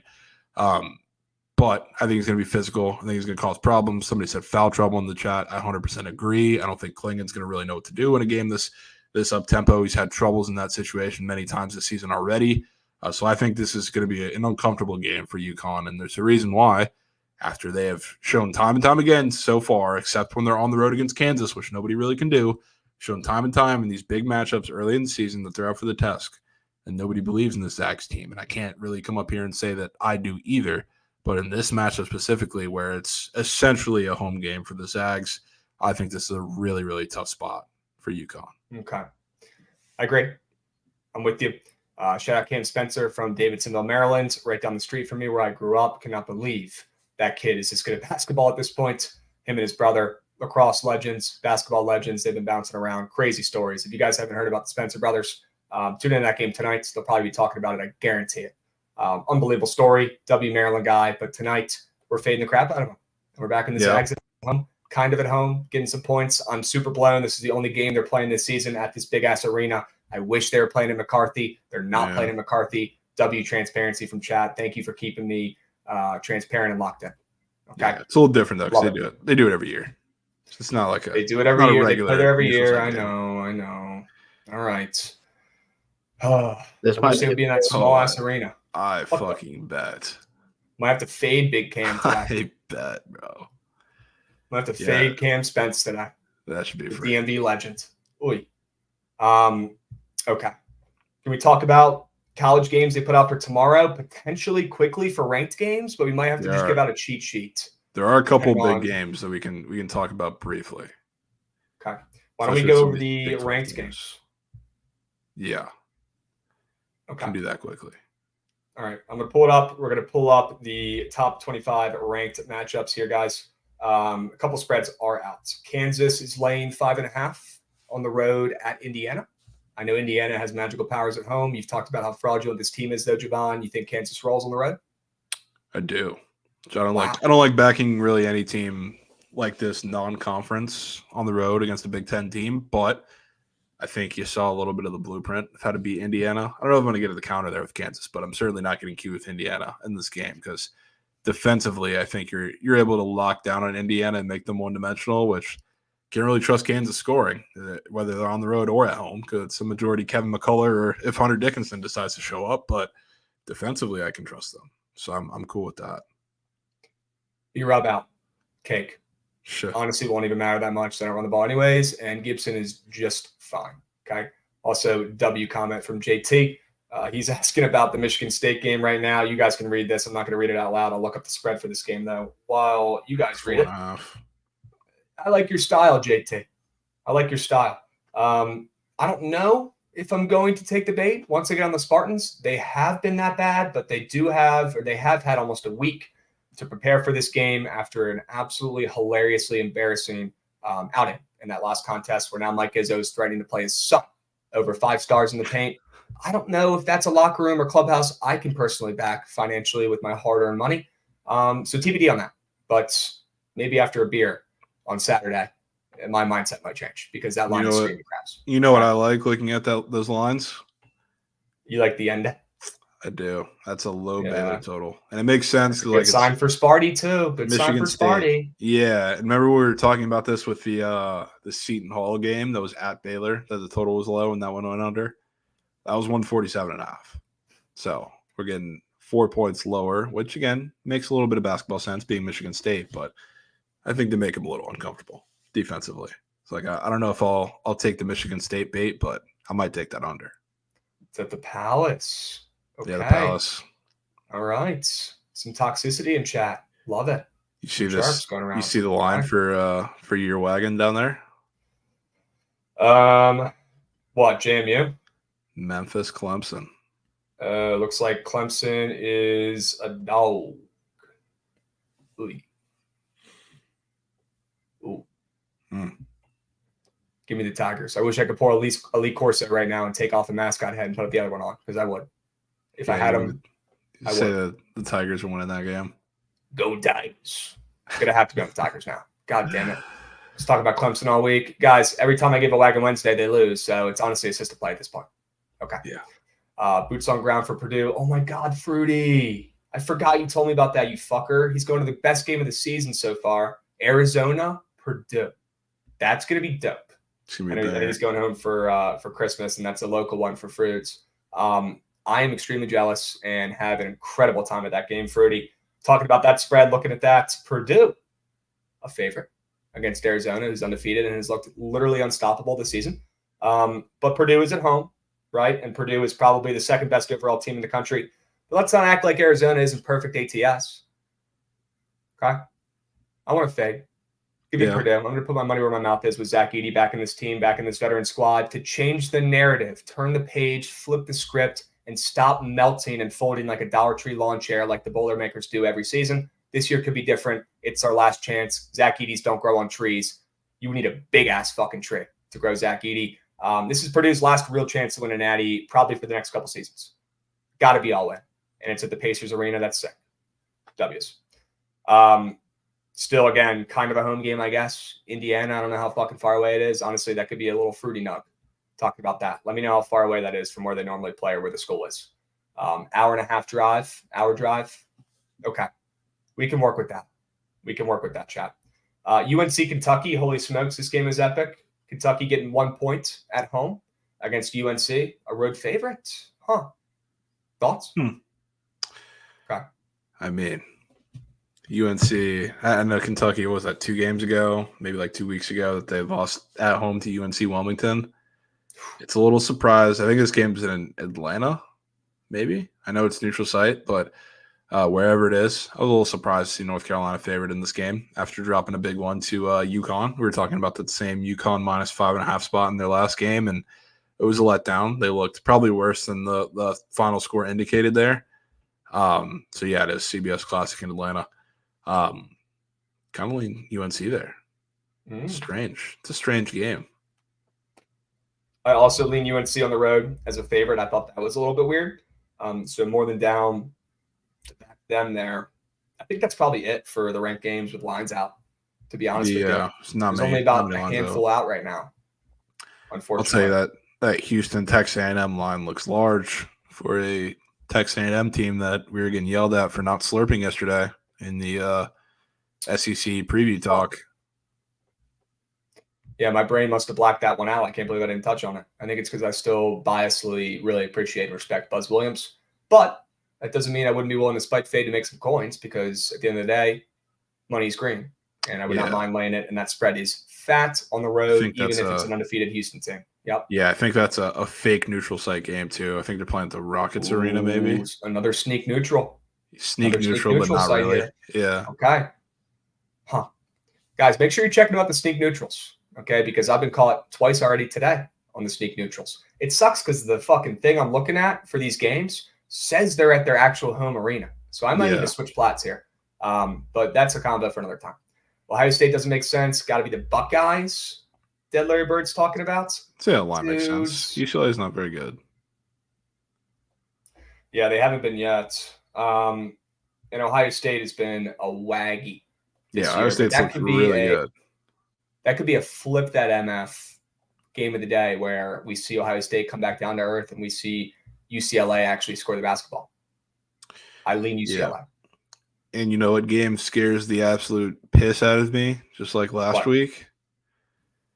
Arizona State's playing TCU in another fake neutral site game. They're playing in Fort Worth, but in like another arena in Fort Worth. And Arizona State just lost to San Diego. So I don't know what the line's going to be on that game because that's not out yet, but it scares the shit out of me. Because every time they go to Dickey's Arena, they can't shoot. So not Dickey's Barbecue Arena? Yeah, Dickey's Barbecue Arena. I don't know. I think it's the Jeans. That's who owns it. Oh, it's the Jeans? Yeah, I think that's you ever been to Dickey's before? They have like a bazillion of those down in Texas. I noticed that. Yeah, it's mid. It's mid. Yeah. So they got those up here. I tried it once. I was like, nothing great. Yeah, it's kind of mid. You gotta come to Terry Black's when you come down here. You gotta make that we'll up. Hit that next time. Next time. Yeah. We checked off Pluckers, which is the most Texas hilarious name of a wing spot in that state. And it lived up to the hype. I will say that's up there in my top 10. Yeah. Top 10 wings. Mm-hmm. Yeah. And we got them delivered. Like those are probably fucking elite there. Okay. Guys, I'm getting hungry. It's lunchtime, but we got to pivot. We got to keep grinding through these games. Okay. We don't have much time. Javon, any other college basketball games you have to talk about for tomorrow, but I think we pivot. Yeah, none that we have to talk about. We're good. Okay. All right, Dubs. Let's talk about the college football bowl games for this weekend. But first, let's pull up the college football playoffs odds and look at this interesting tweet I saw earlier today. The biggest need for no free ads heading into the bowl season is for Michigan to beat Bama. Not surprised after talking through this with you, Javon. Most lopsided action on Bama is in the semifinal game. Biggest liability to win the Natty as well. Okay. Sure, not surprised after seeing everyone on earth back in Bama. Even I was wrapped into that towards the beginning, but I'm at the point now, Javon, where you flipped me. I'm down to take Michigan here when nobody wants them. Nobody's been taking them in Coach Harbaugh's revenge tour season when everybody's already back in Bama and has them written in to be the Natty champions when they barely even got in the fucking contest in the first place and people are arguing that maybe they shouldn't have. I am so in. I love this angle. We get to back the better team when nobody else wants them. Very rarely do I get to do that. And that's making me feel some type of way. Michigan has the shortest odds to win the whole shebang still, and that's a great sign. Odds makers still putting some trust in that team with J.J. McCarthy and Harbaugh. So I'll back Michigan to defeat Alabama. I'm at the point where I'm happily, ready to state that out in public where I'm flipped. I'm in on Michigan. Are you? Yeah, I've been in on Michigan ever since it dropped. I mean, we're seeing You've been in that puppy. Yep. Alabama, Texas has already happened, according to a majority of public bettors and Twitter and everybody else. So Michigan, nobody wants to bet on them. And I understand why. And you know what this reminds me of? I'll say this. I've made this comparison 5,000 times and I'm going to continue to do it. Michigan is UVA after they lost to UMBC. This was the biggest upset in college football playoff history to this point. The 9 to 10 years that's been a thing. Michigan lost to TCU, team that nobody thought had a shot in that game. And what do? They come back the next year and they're playing a team that everybody thinks should be like the favorite to win the whole thing because of how they're playing, because of their brand, because of Nick Saban, whatever you want. And they're a favorite in that game when there's 80, 90% of bets and money on Alabama. The line really hasn't moved. It initially ticked down from like 2.5 to 1.5. It stayed put ever since. If Alabama was winning this game, they'd be a favorite by now. So I'm willing to go to the grave and take this with Michigan winning the entire thing. People forget too, both these games are usually never close. Like there's not two close games. The first year that we've had that was last year. There's been a blowout in every year of the playoff before that. So that's why it's it's kind of leaning Michigan, Texas. I think Texas might beat the shit out of Michael Penix. I hate to say that, but that's kind of what I'm leaning there. But Michigan for sure is going to be my play. There's absolutely zero doubt about that. Okay. Sure. People in chat are saying there's no way that Michigan is going to be able to run the ball. Corum's not going to be able to run on Bama. Bama is good at stuff in the run up the middle, but I will say they are not that great at stopping the run on the edge. So if Corum can get outside a little bit, he can have some success against this Bama defense. Literally saw it with my own eyeballs against Georgia 2 weekends ago. Right? About to be a part 2 to Notre Dame and Bama. We're talking about them like they're Notre Dame. See, that's exactly what I need. I need to hear these next couple weeks. Sure. People are acting like Michigan is the greatest defense of all time. Like Auburn sucks. Auburn put up more than twice the points that they put up against Mexico State. Auburn actually has the script. I mean, they do. On Bama. They do. But let's not act like Bama's defense has been the steel curtain for the entire season either. You know, like it's wow. Javon, need you to take a mental screenshot of this. Donovan Edwards. You might have to take a sprink on this. We got literally JJ McCarthy's burner account coming in chat right now with the Michigan logo telling us the answers. Okay. W's. Donovan Edwards, he is the outside rusher. I'm in. Yes. Sure. They're going to be able to run on the inside too. People sleep. I just think it's hilarious. Every time we completely flip-flop the narrative completely flip-flops. Last year, it's obviously different matchups, but it's funny. Last year, Michigan was going to run for 600 yards against TCU. Nobody was going to be able to stop them. It's a much different matchup. TCU is not going to be ready for this challenge. What do you know? Michigan flopped. Now they're playing an Alabama team who everybody thinks is the greatest team of all time because they've ended the year on a little hot run. They beat Georgia. Their defense has been better than it was at the beginning of the start of the year, but it's realistically because they played worse offenses outside of Georgia. So now Michigan can't move the ball. They're not going to be able to run the ball. Their defense is fraudulent, whatever you want to call it. When the whole narrative flips like that, it usually doesn't end well. So I will be on the side of the books with that one. Love it. Dubs, if you guys are joining on Twitter, join us on the Book It Sports Twitch account. We're going to do a squad ride for tonight in about 15 minutes. And the squad ride is 170, 120, and 4 all time. So if you like winning bets, if you like making money, if you like having a good time doing it, why don't you join us over on Twitch and drop a follow. Okay. W's, let's move, let's groove. Javon, let's talk about some bowl games. Let's talk about it. Okay.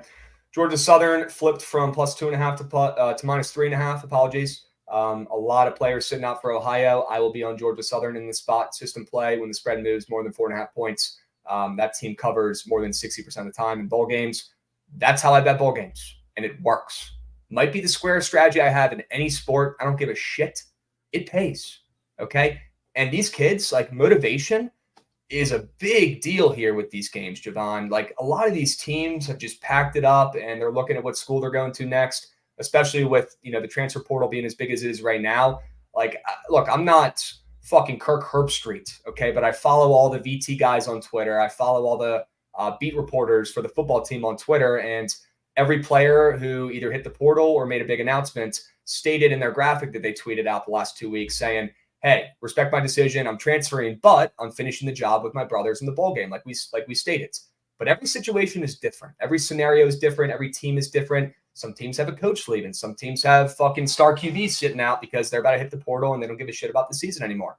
It's going to happen more often than it doesn't, honestly, at this point in college football, unfortunately. So pay the fuck attention to injuries. Pay the fuck attention to who's playing. Do some research, or don't bet the bowl games at all, or just tail our shit because we're going to do the work for you. Plain and simple. Give me Georgia Southern in game 1 against Ohio. System play. Yeah, I mean, I don't have too many angles on these earlier games, but I'm right there with you. We'll power through them. Right now, I haven't seen anything that Wiglutz is not playing, but it would not shock me if we turn that game on and Wiglutz is not out there. We already know QB's taking a seat. Okay. Yeah. Awesome. Jacksonville State and the Raging Cajuns. I hate these teams' guts. I don't know if I hit a bet backing or fading these teams all year, Javon. So I'll let you have this one if you have any opinions. But I will say I probably do lean Jacksonville State, if I had to bet something, in this spot in their first year in FBS to get a big-time bowl game win in their first attempt. First bowl game ever. Yeah. I'm kind of I like to lean into the teams that this is regardless of who's playing in the game or who's in the portal or whatever, which with Jacksonville State is a little less of a concern than other teams, but it's a big deal for them to be in this bowl game after the season that they had. And you also have a coach who you may like, you may hate, whatever it is. He's also been there before, and that's something to lean into a little bit there too with Rich Rod. But I do like Jacksonville State in this game. I think the up tempo is a little much for Lafayette. Rich Rod deserves a raise. Coach Rodriguez, he has been fucking locked building up this program from the ground. Respect. That he has. All right. Jacksonville State spread. Almost a system play. That's a lean there. Yep. Miami of Ohio and App State. Is it going to be Miami of Ohio's defense, Javon, or is it going to be App State's offense that came alive in the second half? I kind of want to buy Miami, Ohio, which is kind of it's a weird spot because I believe they're playing without their quarterback who entered the transfer portal. But realistically, are you dealing with offense when you're taking Miami, Ohio in a game? Not really. I think it's a game where, their defense is going to come to play in this game against an App State team. And they're going to lean on that. It's going to be a gross, ugly game, but I think they keep this within the 6.5. I think it's a field goal type game at the most. So I might take that. I might get to the counter with them. All right. Field goal type game. Miami of Ohio, they've been a wagon covering this entire season. Why not back them one more time and lean into that defense? And I'd be more than down to fade this App State QB who looked like he was seeing ghosts for the majority of this season, but Aguilar seemed to turn it around in the latter half of the season. I want to fade him, though, against this Miami of Ohio defense that is one of the best in the group of 5. Straight up. Yeah. They are. And Aguilar got a lot of cupcake matchups against some of the worst secondaries in their conference down the stretch. Even some of those big-name teams that they played, like JMU. JMU's secondary is moose shit when they won that. I mean, literally, give me the rock, and I could have made some passes. Their secondary is meat. Yeah. It's like watching the Manders and the Eagles play out there, dude. Miami of Ohio defense. Defense wins championships. Defense wins bowl games. Sure. New Mexico State and Fresno. Not as much movement in this game, but we're seeing a 1-point move towards New Mexico in what is going to be Diego Pavia's last football game probably ever, unless he's going up to Canada to play in the CFL or maybe even XFL. I could see him being an XFL guy potentially, and I wouldn't hate. We don't XFL shame over here, okay? No. Go get your money, go play the sport, go have a good time doing it, okay? Maybe he will be an XFL guy. I could see that. Anyways, last big game here for him. I don't want to fade him. He's a fucking dog. And this team has been an absolute ATS wagon this entire season. Doesn't matter what's sharp. Doesn't matter what's not. They cover. Javon, this season, I think they only didn't cover one game, and it was the last one against Liberty, maybe 2. One game during the regular season. They didn't cover this season. Insane run for New Mexico State. I'm good on fading Diego Pavia. Straight up. Yeah, I'm good there too, especially because they threw a hissy fit that there was a potential that they would not play in this game because they're campaigning for the New Mexico Bowl to be in it for literally the last 5 weeks of the season. Like they were dead set on it. Jerry Kill was pissed. He was throwing everybody under the bus to try and make sure that they're in this bowl game. So I can only assume that means that they're going to be pretty fired up for this game. I mean, Pavia's coming back after being hurt too, so he's playing in the game. Fresno State, they have no Jeff Tedford because he's going to be gone now, and his kind of calling card is being very soft play calling wise. So I was kind of looking at this total creeping up and saying, you know what, New Mexico State's going to score plenty of points. It's going to be Pavia's calling card, but you're also going to have Fresno State maybe just not giving a shit with what they do in this game, throwing the ball a little more instead of running 50 times a game and playing very short down passing games. So maybe points. Okay. Points. I will lean with Pavia on the spread. I think Javon likes that over. Don't know if we're either going to get some counter there, though, but should be a good game to watch. And I'll be rooting for Pavia because he's a fucking stud. Yep. W's, Javon said, Trent said, tailed Dr. Profit all week, lost so much coin, and then tailed one day off and he sweeps. Well, that's how it goes whenever you tail anybody who sells picks. That's on you, Trent. But there is some light at the end of the tunnel here. Don't let us get hot. It might be too late. We're bounced back with a squad ride win today after 2 straight losses. And I've been on fire recently, 72, 50, and 2 in the last 30 days, up 8.7 units. And that includes the Colorado 5UL future. that I cannot believe I even just brought up again. Oh, Yep. Tough. disgusting. Tough. All right. Oh, he doesn't sell picks though. All right, that's fair. Still needs to give better picks though. Trent, sure. Happy dads. Happy Trent. You boys can't let me fucking play Xbox till 2 a.m. on stream. Dude, why not? I wake up at fucking noon, bro. My whole day's chopped. Don't do that. I bet. Don't do that. Rat pit. It's that simple. Dude. That's big. You'll be okay. We'll carry through the slate today. All right, we'll be Well, on. at least you weren't up till like 30 minutes longer because you graded out in the second quarter. Yeah, it's probably a blessing in disguise. Unbelievable. Unreal. Over under 30 minutes. Trent has been in the lab today, chat. What are we taking? That under is a mega max. Dude, over under 30 minutes of me being awake is more so the reason. Unbelievable, bro. Okay. What is the weekend? It's Friday. Okay, the vibes are up, Trent. We're going to hit a squad ride today. No stresses in the world. And chat, we are going to have to do the weekend craft sessions offline this afternoon and put those out later. People forget Yapton hits the first 3 of the game. Dude, okay, sure. Started out downhill from there. It's a moment in time. Unbelievable. Chalk, it was always line A to score a goal. Sorry, keep rolling. You're good, dude. It was also always that nasty fate that I gave you last night on Kadri. The NHL board. Kadri. Less than point. That was free. Yeah. All right. Javon, 2 more games here for the Saturday bowl game slate. UCLA and Boise. You talked about liking Boise a couple days ago, and now they're UCLA. up to +4.5. You still UCLA. liking them? I like UCLA. Yeah. Okay. Well, they're up to 4.5 now, so you're doing backflips. Yeah, doing backflips. Okay. I mean, they're going with a true freshman quarterback because there's no Talon Green, who's that entire team, that entire offense. Yep. He's fantastic. So, I mean, it's a UCLA team who's missing a couple of guys because they're declaring for the draft too on defense. But I still think that defense absolutely smothers the quarterback. And especially because they're going to have to lean on their 2 running backs, Helani and JT, who I think are really good, but that's their only flow of offense. That's tough.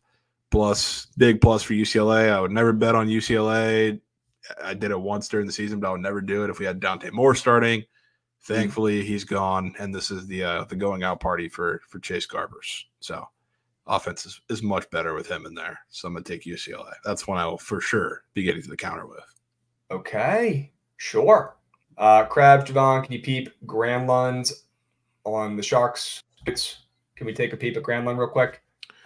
Trent, also, if you're trying to run 2K this weekend and not at 3 a.m. so it doesn't fuck your day up, I'd be down to run it this weekend if you're around. I'm not leaving my home. I'm only betting on sports and playing 2K and grinding here. I'm not leaving. How did you get away with doing all that, bro? My girl's away this weekend. Oh, my God. Girls trip. W's. Girls trip. W's. So we're playing plenty of 2K this weekend, folks. You kept texting me, bunkering down this weekend. I'm like, God damn, bro. That sounds amazing. How is it? I'm bunkering.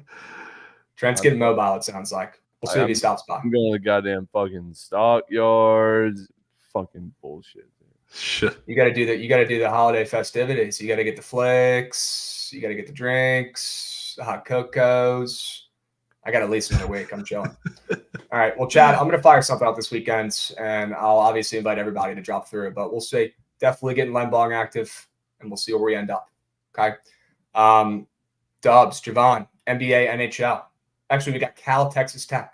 Last bowl game. Have to hit this one real quick. Dude, I mean, I like the over. I'm still going to stick with it. It's just they keep losing more and more guys, which is painful because I thought they came out with something Cal did saying that they had their whole cast of guys after like the first announcement of guys that weren't going to play. They're like, all right, now we're set with our roster, and they just lost 3 more for this game, which one of them is a pretty key wide receiver. So that's why the numbers started to tick down. So I'm going to hop back in once we see this number settled down, probably at some point early tomorrow. But I still like points in this game, regardless. This is going to be like a comedy of errors game at some point too, because it's just going to be gross and ugly and a lot of turnovers and whatever it may be, a lot of running too. I believe Jay Nod is going to play, and same thing on the other side with Todd Brooks. So I mean, it's going to be a weird game. It's just like one of those games where I have to do it because I think it's going to be just one of those games where you take everything out of the account and it's just going to be pick after long touchdown, after splash play, after everything. Okay. Chad is asking the important questions right now, Javon. They're asking about the Frisco Bowl update 30-unit wet. It's not for Trent to dip out there too, but yeah, that's we're not gonna have to get that play locked in. Yeah. Chiote's been begging me to help and give him a winner. Is that the UTSA Marshall game? It is. Is that bowl game? Yeah. Oy. It's got to be UTSA. It's got to be just like the same angle with Pavia. It's got to be the same exact angle with Frank Harris here, who's in the exact same spot, who is also just as much, if not maybe even more of a dog. You could honestly say he's maybe better. Same exact situation here where it's probably his last fucking game. This guy's older than me, and he's still playing college football, which I don't give a shit. That's fucking awesome. And Marshall really has just not been that good this season. I don't know how they haven't been good with Ali in the backfield. It's been pretty disappointing. And UTSA's D-line is okay. Their secondary is terrible. But Cam Fancher is terrible. And well, you know who's coming back next year to Marshall? I know. And if you think Cam Fancher is bad, which you should, I can only imagine how the backup is because Cam Fancher is out. He's not playing. Oh, okay. WWW. We got to pivot. We got to move to NHL, Javon, because I know there's a couple angles that you've at least been eyeing. Let the people know what you like on the ice tonight. A little bit, yeah. I like the under in the Sharks game tonight, which kind of goes along with the Sharks because the only reason they're going to be able to stay in this game is if this game does go under. So I don't mind a little Sharks plus 1.5 play. I debated going there just straight to the ML, but I went to the under because it's all kind of wrapped into one. The Yotes have been dominant at home. It's not really a secret. Yeah, they're coming off of a spot where we faded them against the Pens on the road on a back-to-back. Now they're coming home against the Sharks, who've been on this little Mickey Mouse run. They've been fantastic for God knows what reason. They've been good at keeping these games tight and close, and they've stayed out of the box a lot, which is huge because the Yotes 5-on-5 have not generated much offense. If you look at their past handful of games, a lot of that has been created. The only reason they scored a single goal against the Penguins is because the Penguins had 10 penalty minutes in the first period. And if you look at some of their games too, even when they don't have power play goals, their chances created right off of the power play. So if the Sharks can stay out of the box, I think this is a pretty tight game. Maybe a 3-2 Yotes win or something like that. Keep it close. Maybe they win an OT, but I think this is a lower scoring game. Okay. Anything else on the ice? Chat, you fumbled by not taking Lamar as a fucking squad ride, man. Dude. Yeah. Bitching for that one now. It's because we've been super hot, or not we. It's because Javon's been super hot on the ice, and chat has been laying too much into it. I already addressed it. Trent and took care of it. I said, guys, click the right buttons, pick the best play. I don't care what fucking sport it is. I don't care if it's highlight. If it's the best sell job, if it's the best play, if you feel that in your nuts, click the fucking button. Okay? Chat. Wisconsin volleyball ML. That should be free. Oh, my God. Shit. Give me a break. All right. I bet, man. Javon, anything else on the ice you got to let the people know about? Just very quickly, I have to say, when I look at the prize picks board and I see a couple of these point squares after the Sabres just put one of the most pitiful performances on the road that we've ever seen, and now they're going to the road or on the road to Vegas. So a couple more point squares up than I really would have expected with Middlestat, Dahlin, and JJ Paterka. JJ Paterka's a goat. Anytime I put corner in the Sabres, it's an auto JJ Paterka point.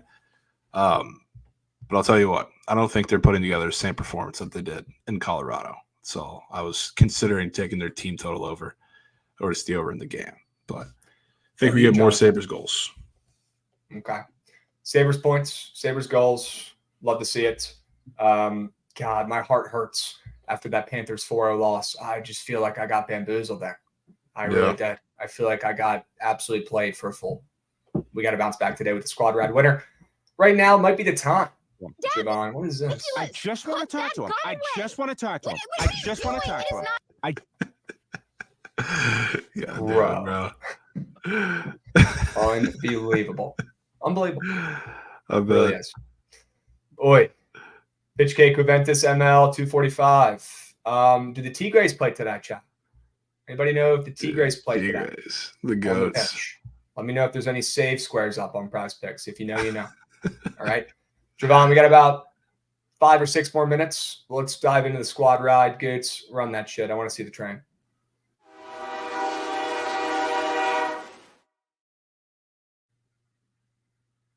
Sure. Javon, we need 5 plays. We need 5 winners, and we need them now. Okay. Yeah. Zags plus 4.5. That can go in there. Yep. Sure. Zags plus 4.5. Okay. Portland State, ML. Yes. Sure. Who's Gonzaga play? UConn. Ooh, that's a good game. Good game tonight, Trent. The Zags are playing at home against UConn in the only good game of the night. It's going to be epic. Yeah. Okay. That'd be We're sick. taking Graham Ike. We're taking fake Joel Embiid. You remember him in a bounce back spots. Not saying I love this Gonzaga team. Javon said the same thing too, but more of a UConn fade here. Revenge play too for Gonzaga here, who got knocked out by UConn last year by like a 30-point loss in March Madness. So Mark Few might be driving around with a couple beers, but I'm sure he still remembers that loss from a couple months ago. Crazy straight. Has to. Yeah, Mark Few's catching him today. All right. What else, Javon? Favorite hockey play? You want to put that in here? It's the under in the Sharks game. Sharks under? Yeah. Right. Sure. Sounds like it's not fun. Sounds like it's a winner. It is. I gotta say, I definitely love the college basketball slate more than the hockey slate. Okay. And I'm assuming it is under 6.5. Is that the line you have?